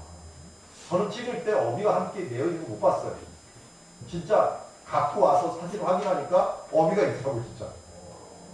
저도 모르고 있었는데 어미가 옆에 새끼 찍느라고 어미는 못 봤는데 크게 찍고 작게 찍고 막 찍다 보니까 어미가 매어 있는 것들을 봅니다. 이건 정말 100만 불 짜리 사진을 찍은 거예요. 요번에 가서 또 한 번 찍으려고 했더니요. 거기 애들이 나무를 다시 몰아갖고 나비는 하나도 없고 풀도 없어요. 이제는 이 환경이 없어져 버렸어요. 이 환경. 근데 그때만 하더라도 이게 이 풀이 나 있었고 그때 따라서 또 늦게까지 비가 온 거예요. 늦게까지 비 안 오면 이거 다 말라버려요. 그리고 또 꽃도 얼마나 아름답게 폈는지 드레핀 백합화라고 하는 빨간 아네모네 꽃이 쫙 펴 있었어요. 하나님이 이때 제가 이제 더 깊이 깨달은 것이 하나님이 내 하나님입니다. 하나님이 내 편이구나 하는 것을 더 깊이 깨달았던 적이 이때. 자, 그런데 한번 물어볼게요. 왜 어린 나귀를 데리고 갔을까요? 왜 어린 나귀? 그 다음 외치는 음성을 보면 알아요. 왜 어린 나귀? 마가복음 11장 10절에서는 우리 조상 다윗의 나라의 가장 높은 곳에서 호산나. 호산나라는 게 구원하옵소서라는 뜻이거든요. 이거 원래 6개월 전에 초막절이 있었는데 초막절 마지막 돌면서 외치는 음성이에요. 호산나 호산나 외치는 건데 6개월 후에 왔던 이 사람들이 옛날에 외쳤던 그 음성을 가지고 또 호산나 호산나 우리를 보라서 외치는 거예요. 그런데 여기 좀 수상한 말이 있어요. 다윗의 나라라는 뜻이 있어요. 다윗의 나라. 여러분 나귀 타고 왕이 등극한 사람 생각납니다. 나귀 타고 왕으로서 등극한 사람이 있어요. 그 사람이 솔로몬입니다. 열왕기하 1장에 보면 다윗이 자기 나귀를 주면서 솔로몬을 왕으로 만들어라 하고 마지막으로 기름을 부은 다음에 나귀 타고 행진할 때 왕 만세 만세 만세. 그 고대에는 왕이 탔던 노새를 타면 뭐가 되는 거예요? 그 사람이 왕이 되는 거예요. 그러니까 여기서도 예수님이 나귀를 타고 행진할 때 사람들이 종려나무 흔들고 만세 만세 하면 이게 뭐가 되냐면 왕이 즉시게 돼요. 그리고 굉장히 잘못해서 반란으로 여겨질 그런 시간이 있었어요. 그래서 여기 보면은 이 외치는 음성 중에 하나가 여기 요한복음 12장에 보면은 이스라엘 왕이여라는 뜻이 있어요. 솔로몬 같이. 근데 이상하게 솔로몬이 향했던 방향과 예수님 방향이 똑같아요. 기온샘이 동쪽에 있고 예수님도 동쪽 감람산에 있었거든요. 그때는 성전이 어디 있었냐면 다윗성에 있었고 이때는 모리아산 위에 성전산에 있으니까 예수님이 이쪽으로 가는 거예요. 방향이 똑같아요. 솔로몬이라는 이름 자체가 샬롬이라는 뜻입니다. 예수님은 평화, 샬롬의 왕이라고 하는 평화의 왕으로서 인정되는 장면을 보여요. 그런데 다윗의 탔던 노새가 아니고 다윗의 그 노새의 피를 받아본 건 모르겠어요. 그렇지만 아무도 안 타고 있는 스가랴서 9장 9절은 이 부분들을 겸손하여서 라고 표현했어요. 왕으로 오셨는데 최고로 겸손하시고 왕으로 오셨는데 섬김으로 오셨고 그러나 저는 또 하나를 더 플러스하고 싶어요. 최초의 왕 다윗에 이어서 온 왕이 아니라 만왕의 왕 최초의 왕이시다는 것을 아무도 안 타본 나귀라고 하는 부분도 함께 생각할 필요가 있다. 저는 여기에서 예수님이 실천하는 부분들이 참으로 깊이 새겨지는 시간이라고 할 수가 있어요. 예수님은 항상 섬기는 자가 큰 자라고 얘기하셨는데 왕으로 오시고 하나님으로 이 땅에 오시면서 최고 낮은 곳에 오셨어요. 사실 예수님이 오신 곳이 길거리 아니고 뭐겠어요? 남우리에서 태어나셨어요. 그보다 비참한 데 태어난 사람은 없어요. 그러니까요. 세례 요한은 그나마 기적적으로 태어났고 대지상기로 태어났거든요. 그래서 사람들이 세례 요한 보고서는 당신이 그리스도입니까? 라고 물어봐요. 근데 예수님 보고 물어보지마. 아니 무슨 사생아처럼 길거리에서 태어난 그 사람이 어떻게 왕이 될 수가 있어? 생각도 안 했던 생각. 예수님 우리 그때 낮은 곳에 임하셨고 그것도 영을 통해 구유가 영을 통이잖아요. 영을 통해. 양의 먹이. 그래서 예수님 자신이 생명의 떡이라고 했지만 영을 통해 모이던 데가 생명의 떡으로 이 땅에 놓이신 것입니다. 왕이시면서 섬기는 자. 얼마큼 섬겼어요? 죽기까지 섬깁니다.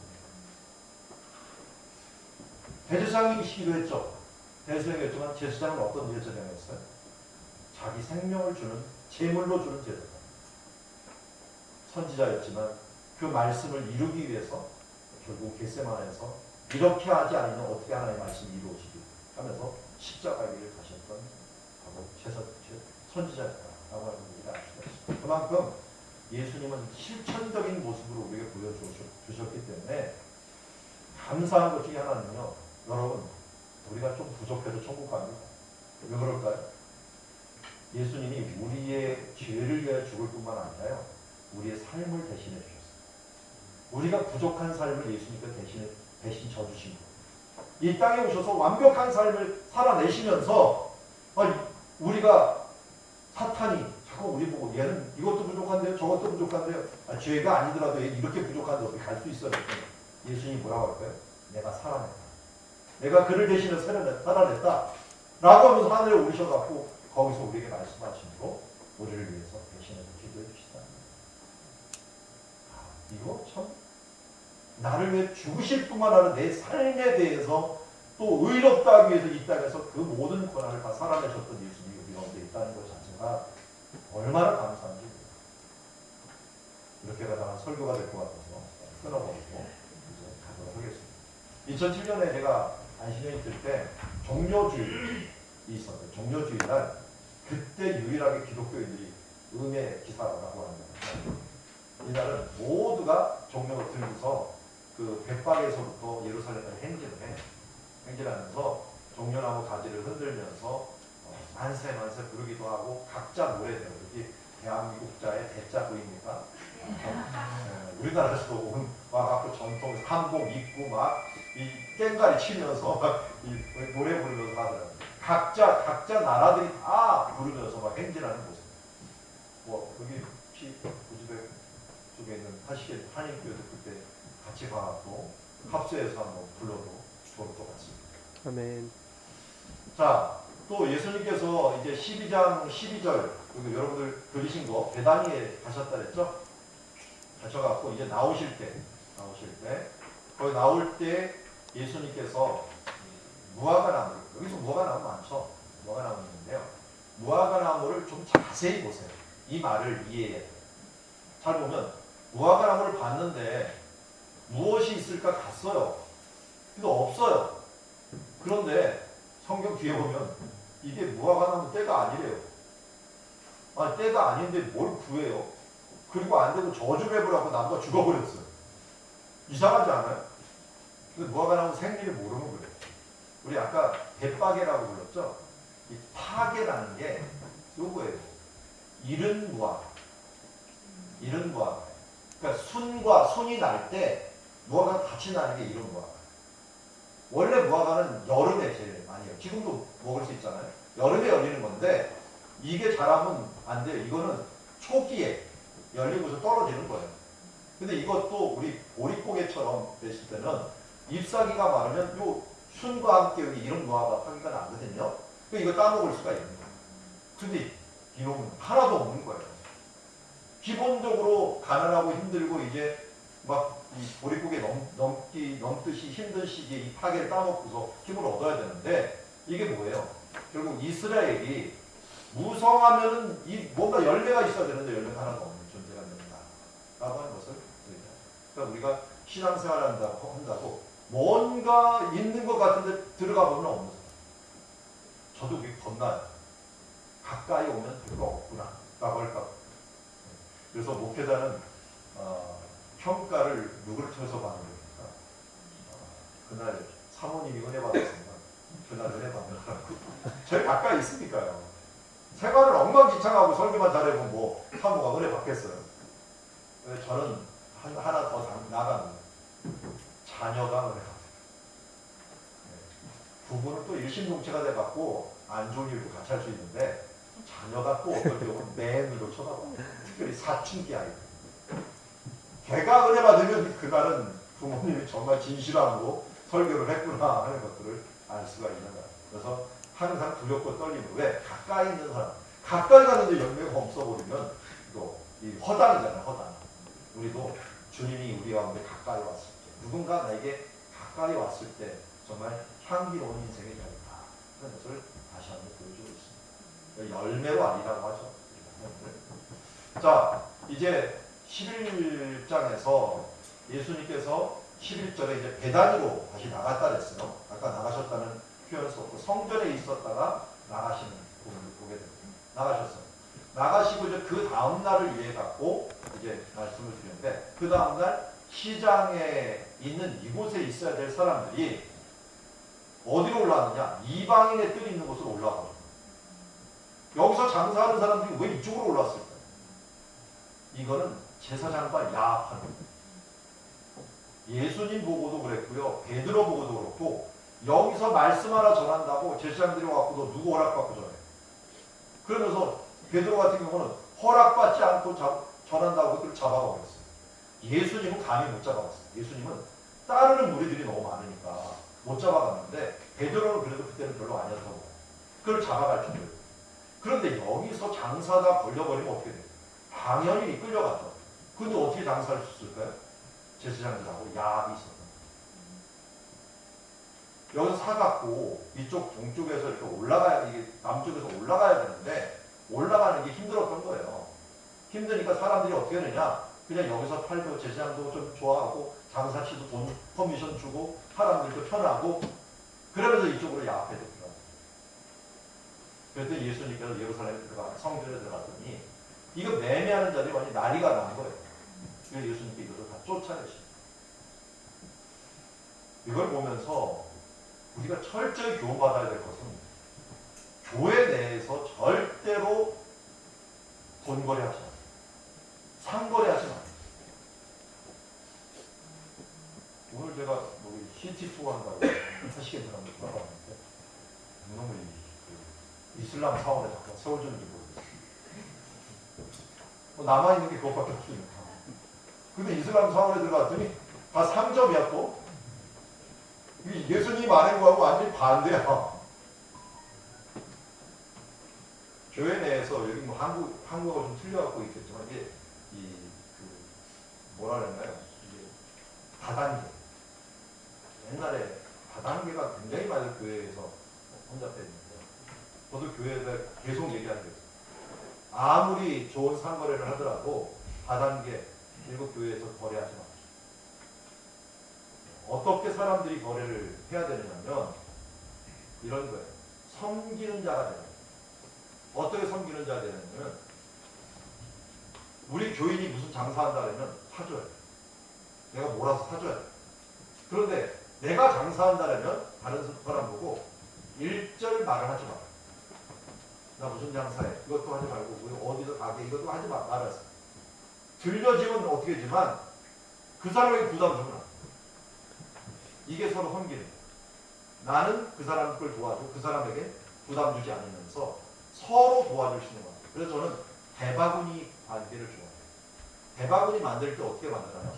하나를 이쪽으로 딱 끼면은 이게 싹 올라오죠. 올려주는 거예요, 이 사람. 근데 이 올려준 대바구니는 또 어떻게 돼요? 요 옆에 있는 걸 또 한번 밑에서 받쳐줘야지 이게 또 올라가요. 그렇게 하면서 이게 꿰어지는 이 바구니가 교회 공동체입니다. 서로 섬김으로 이루어지는 공동체가 돼야 되지 이거 올라서려고 하는 공동체가 되면 이거는 거꾸로 되는 거예요. 제가 말씀을 안 드렸죠. 복이라는 말이요. 브라가 골짜기라는 거 들어보셨어? 여호사밧이 전쟁을 끝나고 나서 브라가 골짜기에다가 3일 동안 물건을 재워놨다. 이 브라가가 원어는 브라카예요. 브라카라는 말이 뭐냐면 축복이라는 뜻이에요. 이 축복을 우리 성경에서는 송축이라는 단어로 썼지만 축복인데요. 이 브라카라는 말하고 똑같은 말이 이 브리카라는 말로 지금도 쓰고 있어요. 브라카라고 쓰는데 이 브리카라는 말이 뭐로 쓰이냐면 풀장으로 쓰여요. 수영장. 연못을 갖다가 브라카라고 해요. 여기에 가만히 있으면 물이 이렇게 비가 오면 물이 이렇게 들어가 있는 곳을 브라카라고 해요. 축복은 이스라엘 사람에게 뭐냐면 거기가 거의 사막이거든요. 그곳에 비가 와갖고 물이 이렇게 담겨져 있는 곳. 그곳이 축복이라는 단어입니다. 어떤 사람이 축복된 사람이냐? 겸손한 사람. 겸손하고 넓고 깊은 겸손함을 가진 사람. 그래서 성경에서는 교만은 열방의 성공이요 겸손은 존귀의 앞장이다 라고 했죠. 그렇게 넓고 깊은 것을 가진 사람은 축복을 담는 그릇을 가집니다. 우리가 교회가 정말 부흥하고 또 하나님께서 귀하게 쓰임을 받으려면 우리가 서로 섬기기를 더 넓고 깊게 해야 해요. 그럴 때 하나님의 축복이 여기에 쌓이는 거예요. 그 축복을 주시옵소서 해가면 되는 게 아니라 준비를 잘해야 돼요. 준비된 자에게 하나님의 축복을 주십니다. 이걸 반대로 올라서겠다는 이게 대바구니 꼭 이렇게 돼버려요. 그럼 어떻게 돼요? 축복이 아무리 와봤자 옆으로 다 새버립니다. 그래서 여기서도 성전에서도 서로 이용해 먹으려고 하는 관계예요. 이런 관계가 되니까 예배가 엉망이 되버리고 하나님께 기도하는 것들이 엉망이 되버리고 예배하는 집이 서로 이용해 먹으려고 하는 섬김의 집이 되는 게 아니라 이용의 집이 되어버리는 결과가 되면서 예수님께서 이 길을 갈 수가 없었어요. 이거는 십자가의 길이 아니에요. 예수님의 길은 섬김의 길이었어요. 그래서 이들 다 쫓아낸 것이죠. 그래서 내 집은 만민이 기도하는 집이라는데요. 성전은 기도만 하나요? 예배라고 하는데 제가 어렸을 때 이 예배에 대한 부분들에서 항상 의문점이 가지고 있었어요. 그게 뭐였냐면 예배는 뭘까라고 하는 예배에 목숨을 걸라 뭐 예배를 많이 잘 드려라는데 예배가 사실은 여기 정의를 뭐라고 있어요? 기도다. 기도가 뭐예요? 하나님과의 대화. 대화인데 어떨 때는 기도를 오해하고 있어요. 자기 말만 하는 거예요. 예수님이 기도할 필요가 있었어요? 없었어요? 예수님은 하나님께 기도할 필요가 있었어요? 없었어요? 없었다라고 생각하는 사람은 기도의 개념을 뭐로 생각하냐면 뭘 구하는 개념으로 생각합니다. 대화의 개념으로 생각하면 누가 할 말이 제일 많았을까요? 예수님과 하나님이 할 말이 제일 많았을 거예요. 여러분 누구하고 말을 제일 많이 해요? 친한 사람과 제일 많이 하죠. 이상하게 친한 사람은 전화 걸고 나서 전화 1시간 대화하고 나서 조금 이따 만나서 얘기하자. 그런 말을 해요. 근데 친하지 않은 사람 정말 오랜만에 만났다고 해서 대화 1시간 이상 못해요. 친하지 않은 사람은 그래 용건만 간다. 예수님과는 항상 하나님과 친밀한 대화가 필요했습니다. 우리가 대화가 많으면 많아질수록 주님과 친밀한 사이가 됩니다. 그래서 대화는 이런 거예요. 내가 하나님께 올려드리고 하나님의 음성을 듣는 거예요. 음성 대신에 뭐예요? 성경 보는 거예요. 그래서 진짜 예배는 말씀과 기도가 같이 가는 거예요. 우리가 기도하고 말씀 드리고 그러니까 말씀 들을 때는 뭐냐면 하나님이 지금 말씀하시는 시간이다. 이렇게 얘기하시고 내가 찬양할 때는 뭐예요? 내 말을 하나님께 드리는 시간이에요. 대표해서 기도할 때도 내가 기도하는 시간. 그래서 예배는 두 가지밖에 없어요. 하나님이 말씀하시는 것, 우리가 하나님께 드려져요. 이게 서로 대화예요. 그래서 예배는 대화다. 대화다라는 걸 다른 말로 하면 예배는 기도다. 이렇게 얘기하시면 될 것 같습니다. 제가 이번 시간에 이걸 마친다는 걸 생각했던 분은 참 문제가 있는 것 같아요. 벌써 시간이 다 끝났는지 난 지금 놀랍니다. 이러다가는 오늘 밤새서도 못할 것 같아요.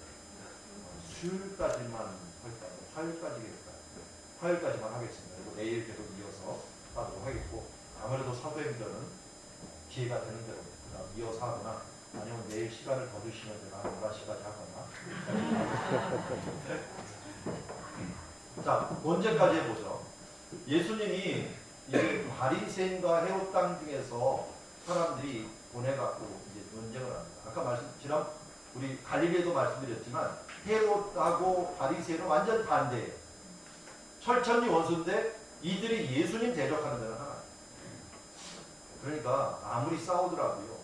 이상하게 믿는 사람들 대적할 때는 하나가 되는 순간이 있어요. 그거는 오해하지 마세요. 세상은 항상 그렇다는 것이죠. 그때 이제 뭘 가져왔냐면 이 동전화를 가져왔고 이게 누구의 형상이냐라고 하면서 세금 문제가 있어요. 이게 함정인 것이 헤롯 땅 사람들은 세금을 내야 된다고 생각하잖아요. 그 사람들은 헤롯 땅은 좀 야합한 사람, 로마하고 야합해갖고 관직을 얻는 사람, 사두개파 사람들. 바리새인들은 서민파에 있으면서 이건 율법을 열심히 지켜야 된다라고 하는 거예요. 세금 내면 안 된다는 쪽에 무게가 걸려져 있어요. 그런데 어느 편을 듣냐에 따라 양쪽 편의 문제가 돼 있었고, 만약 바리새파가 대중적이기 때문에 세금 안 낸다 그러면은 어떻게 해요? 로마 군인을 데리고 왔고 예수님을 잡아갈 수가 있어요. 근데 세금 내야 된다면 이 바리새파들이 그러면 그렇지 하면서 예수님을 공격할 수가 있어요. 그때 우리가 잘 아는 것처럼 가이사의 것은 가이사에게, 하나님께서 하나님께 주시라고 하는 지혜로운 답변을 하신 것입니다. 한마디로 헌금은 믿음대로 해라. 가끔 저한테 물어보는 사람이 있어요. 매출의 10%를 해야 됩니까? 월급의 10%를 해야 됩니까? 아니면 다 제하고 순수익의 10%를 해야 됩니까? 10%를 해야 됩니까? 라고 물어보면 이걸 얘기하고 싶죠. 믿음대로 하십시오. 그런데 세금은 어떻게 내나요? 그거를 한번 물어보고 싶더라고요. 세금은 순수익에서 내나요? 아니면 받은 거에서 내나요? 세상과 비교해갖고 그보다 더 내야 될 거 아니에요. 하나님 앞에 좀 하나님의 것이라는 걸 인정하는 예식이거든요. 그래서 11조는 저는 한마디로 신앙 고백이라고, 그건 본인의 신앙 고백이지 모든 것이 하나님의 것이라는 걸 인정하고 하는 거지 10%가 중요하고 20%를 30%가 중요한 게 아니에요. 모든 것이 하나님 것임을 인정합니까? 그러면 그것을 드리십시오. 저는 이걸 어려서부터 가르쳐요. 중간에 예수 믿은 사람 11조하기 너무 힘듭니다. 갑자기 본전 생각이 나자꾸만. 근데 어려서부터 가르치면 그렇게 해도 부족함이 없거든요.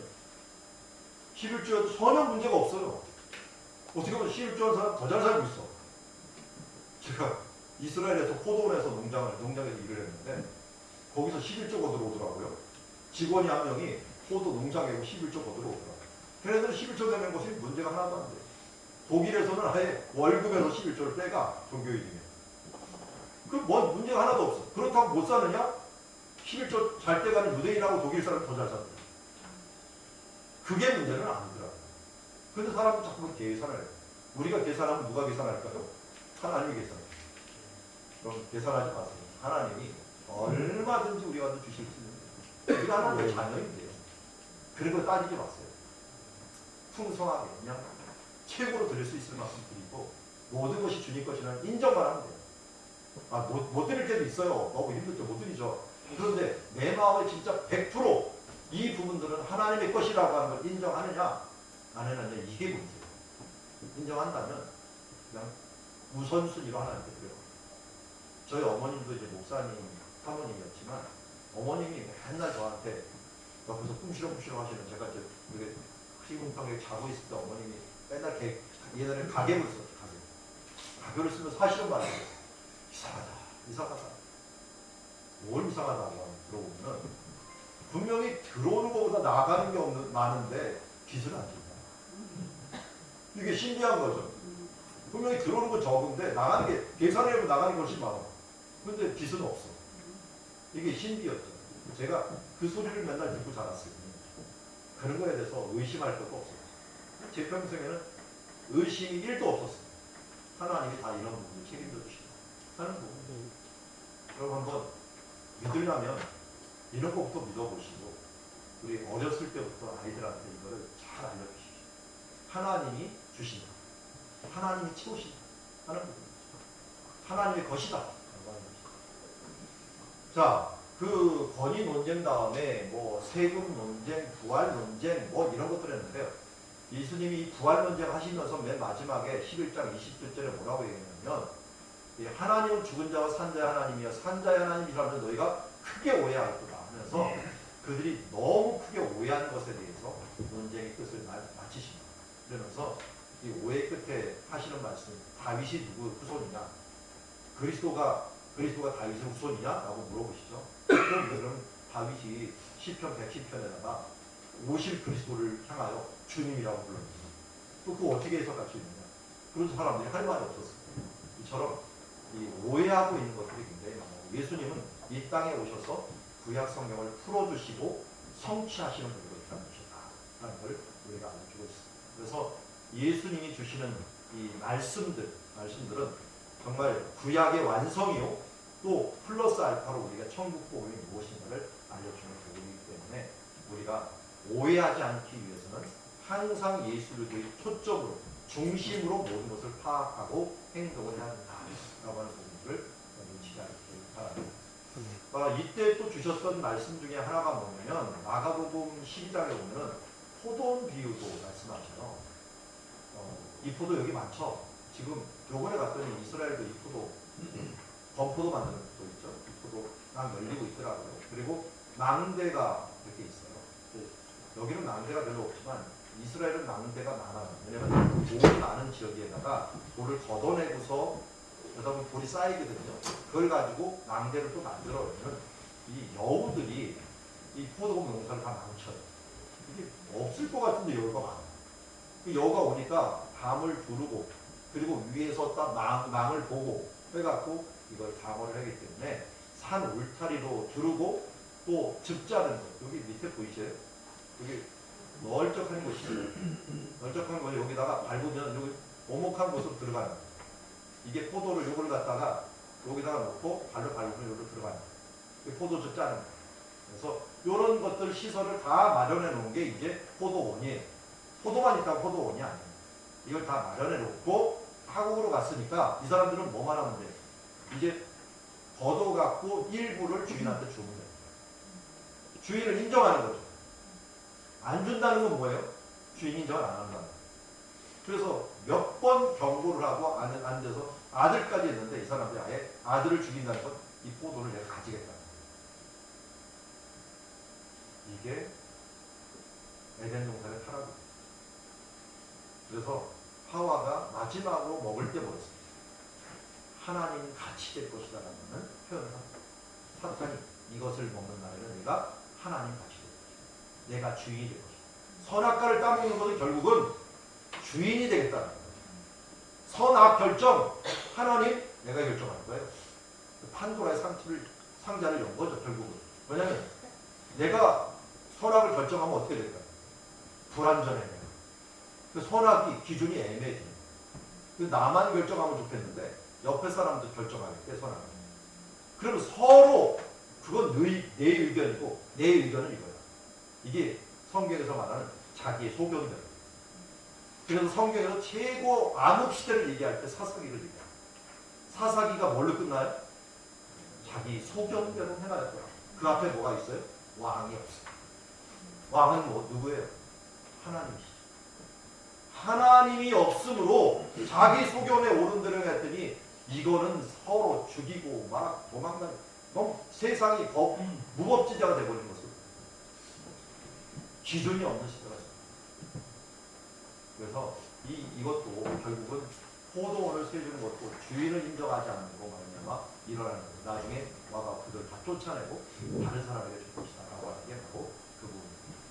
또 이때 모여갖고 이 어느 계명이 크냐라고 하는 부분을 할 때 이 마가복음은 참 다른 복음하고 틀리게요. 다른 복음들은 신명기 6장 5절만 인용을 했는데 마가복음은 신명기 6장 4절 5절을 인용했어요. 근데 이스라엘 사람들에게는 사실은 4절이 더 익숙했어요. 들으라 이스라엘아 라고 하는데 원래 이스라엘 들으라 주 곧 우리 하나님은 유일하신 하나님이시다 라는 것인데요. 이걸 원어적인 표현을 쓰면 맨 처음에 들으라가 먼저 나와요. 쉐마 많이 들어보셨죠? 쉐마 교육. 쉐마 이스라엘. 쉐마 이스라엘. 이것도 뒤에 보면 좀 이게 막 섞여 있는데요. 아도나이 엘로헤이라고 하는 표현을 쓰는데 여호와가 아도나이로 불렸거든요. 여호와는 엘로헤 우리의 하나님이시다. 그리고 아도나이 에하드 한 분이라는 여호와는 한 분이시다. 라는 뜻입니다. 쉽게 얘기하면 이런 거예요. 근데 이걸 수식을 해갖고 우리의 여호와는 유일하신 하나님이시다. 유일한 여호와시다. 이렇게 표현하는데 저는 그것보다는 이게 더 짧게 좋은 것 같아요. 들으라 이스라엘아. 여호와는 우리 하나님이야. 여호와는 유일하신 분이야. 이거 노래한 거거든요. 이게 노래가 예수님 시대부터 지금까지도 똑같이 불리고 있는 노래예요.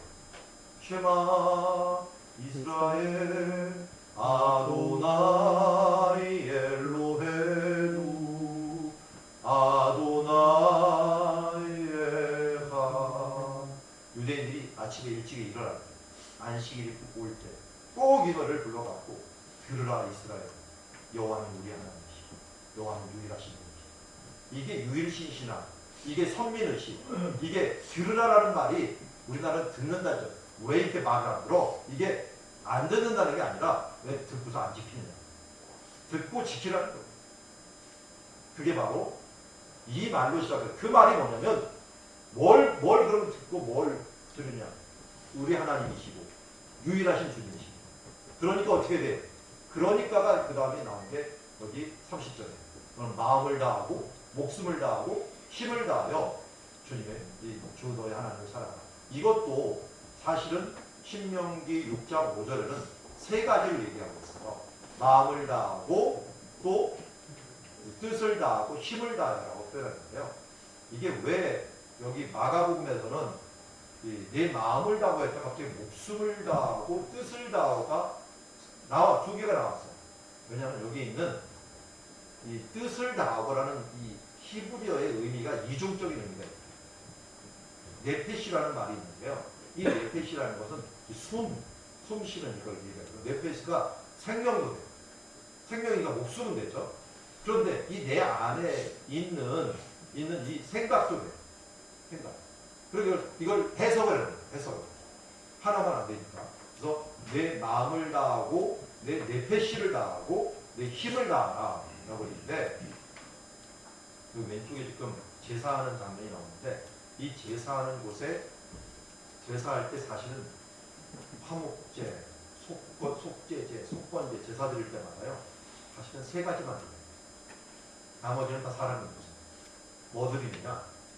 피는 쏟아요. 피는 먹지 말라. 쏟아요. 또 하나는 뭐 먹지 말라. 기름 먹지 말라. 기름을 태워요. 기름을 태워요. 이거 홈리아 비네스가 이거 거기다가 하나님의 여호와의 예배를 망령낄 거예요. 기름 자기 먹겠다네요. 그 다음에 뭐가 있냐? 콩팥을 드려요. 콩팥 조그만 걸 왜 드시냐 하는데 콩팥이 사실은 심장보다 먼저 생기는 거예요. 원래 이스라엘 사람들은요 마음이 어디 있다고 생각했냐면 창자에 있다고 생각해요. 그래서 내 창자가 떨리나이다. 하박국서에 표현하거든요. 심장이 다 포함해갖고 다 이 창자가 마음이라고 생각했어요. 창자가 떨리고. 근데 이 창자 중앙에 있는 게 콩팥이에요. 여기 요 등이 조그만 게 있는데 이 중앙 쪽에 이걸 대표로 사람들이 생각합니다. 그래서 콩팥을 드리는 창자 대표를. 그러니까 피도 또 창자 대표로 이것도 그리고 이 기름도 드리는데 이게 다 의미가 있어요. 여기 마음을 다고 하니까 콩팥 드리면서 마음 드리는 거예요. 마음 드리겠습니다. 라고 하는 거예요. 그 다음 네펫이라고 하는 말이 이 뜻이라는 게 생명이에요. 생명이 피예요. 피. 생명은 피에 있습니다. 피를 쏟는 거예요. 그 다음에 힘은 여러분 이 꿀에다가 기름을 넣죠. 그리고 이거를 누구한테 부어요. 그럼 무슨 뜻을 의미해요? 하나님의 권위, 우리의 권위가 당신한테 들어갑니다. 힘이 당신한테 간다. 힘을 의미해요. 권력을 주는 거예요. 권력. 그것처럼 기름은 힘을 의미해요. 그러니까 제사 드릴 때 아주 간단하게 기름 드리고 또 콩팥 드리고 김 쏟고 그 다음은 뭐 어떻게 삶아 먹든 구워 먹든 알아서 먹고 그거는 사람들이 다 먹는데 이걸 드리면서 뭐라냐면 내 마음과 내 목숨과 내 힘을 하나님께 드립니다. 라고 하는 예배로서 드립니다. 그 예배를 어떤 자세로 드려야 되느냐? 이렇게 드려야 됩니다.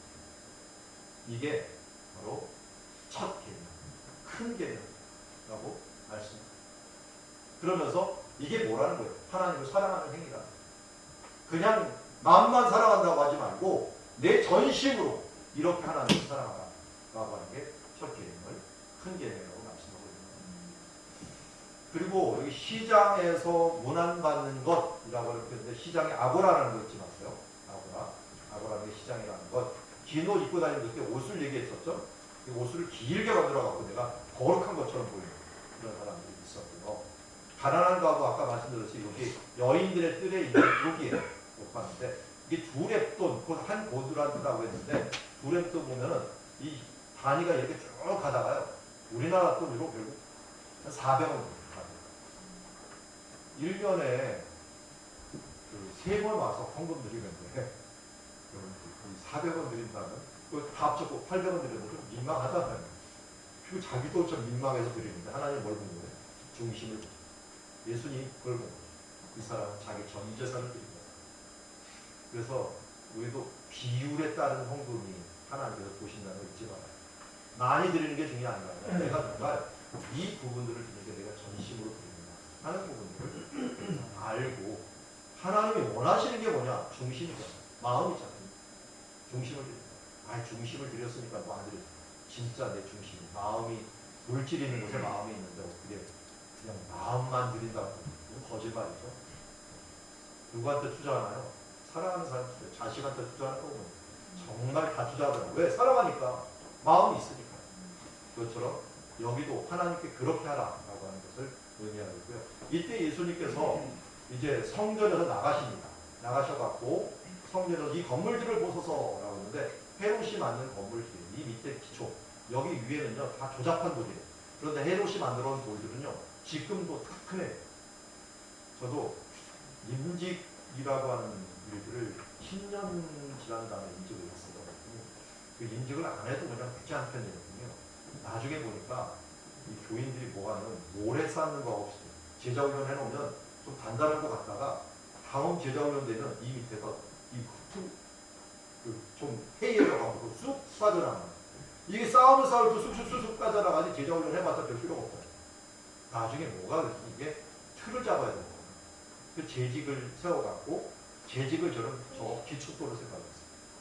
그래서 임직자들 저 기초도로 튼튼하게 붙잡혀 있으면 아무리 이 흔들려도 이들이 튼튼하게 만은 흔들리지 않는 성이 되는구나 하는 것을 깨닫게 됩니다. 그래서 예수님 때에도 이러한 큰 성전을 만들었는데 예수님이 뭐라고 그래요? 돌 위에 돌 하나 남지 않고 무너뜨린 것입니다. 여기 성전을 보면요 얼마나 아름답게 만들어놨는지 그리고 이 기둥과 기둥이 무너져 있는 데 보니까 홈이 있어요. 홈이 이게 뭘까요? 여기 있고 홈이 이렇게 연결되어 있어요. 그리고 옆에도 홈이 있고 또 여기 연결되는 곳이 있어요. 지진이 이곳에 많이 일어나다 보니까요 어떻게 되냐면 기둥을 하나로 놓으면은 한 번에 넘어져요. 그 사람들이 잘라갖고 흔들릴 때 그래도 요만큼 흔들리면 좋은 거예요. 그런데 이것도 요 사이에 약간 연성이 있는 것을 넣으면 좋은 거예요. 그게 납이었어요. 납을 녹여갖고 여기서 부어갖고 이걸 넣는 거예요. 위아래가 연결될 수 있도록 했고 이게 무너질 때 좀 덜 무너져요. 납이 그래도 가격이 좀 됐어요. 그래서 무너뜨려갖고 이 납을 얻어갖고 자기 전리품으로 챙기게 돼요. 그런데 무슨 소문도 들려오는 말은 무슨 소문도 여기다 금도 넣다, 은도 넣다. 왜냐면 성전이다 보니까 성전이 금을 막 바르고 막 했으니까. 그러니까 로마 군병들이 정복하고 나서야 다 따지고 온 거야, 다 따지고. 납이라도 일단 나오니까 그거 노예들 시켜고 다 따지고 들고 납 챙기고 어떨 때 은 챙기고 금 챙겼다 노다지 얻었다 해갖고 사람들이요 다 했으니 돌 위에 돌아나 앉지 않고 다 무너져 결과를 가져옵니다.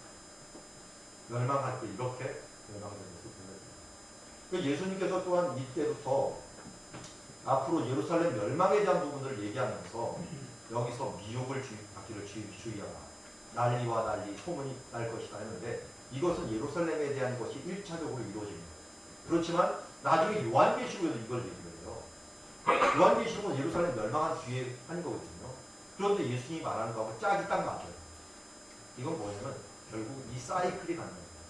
우리 기독교인 사이클, 우리 개혁주의 사이클은 스프링식 사이클이에요.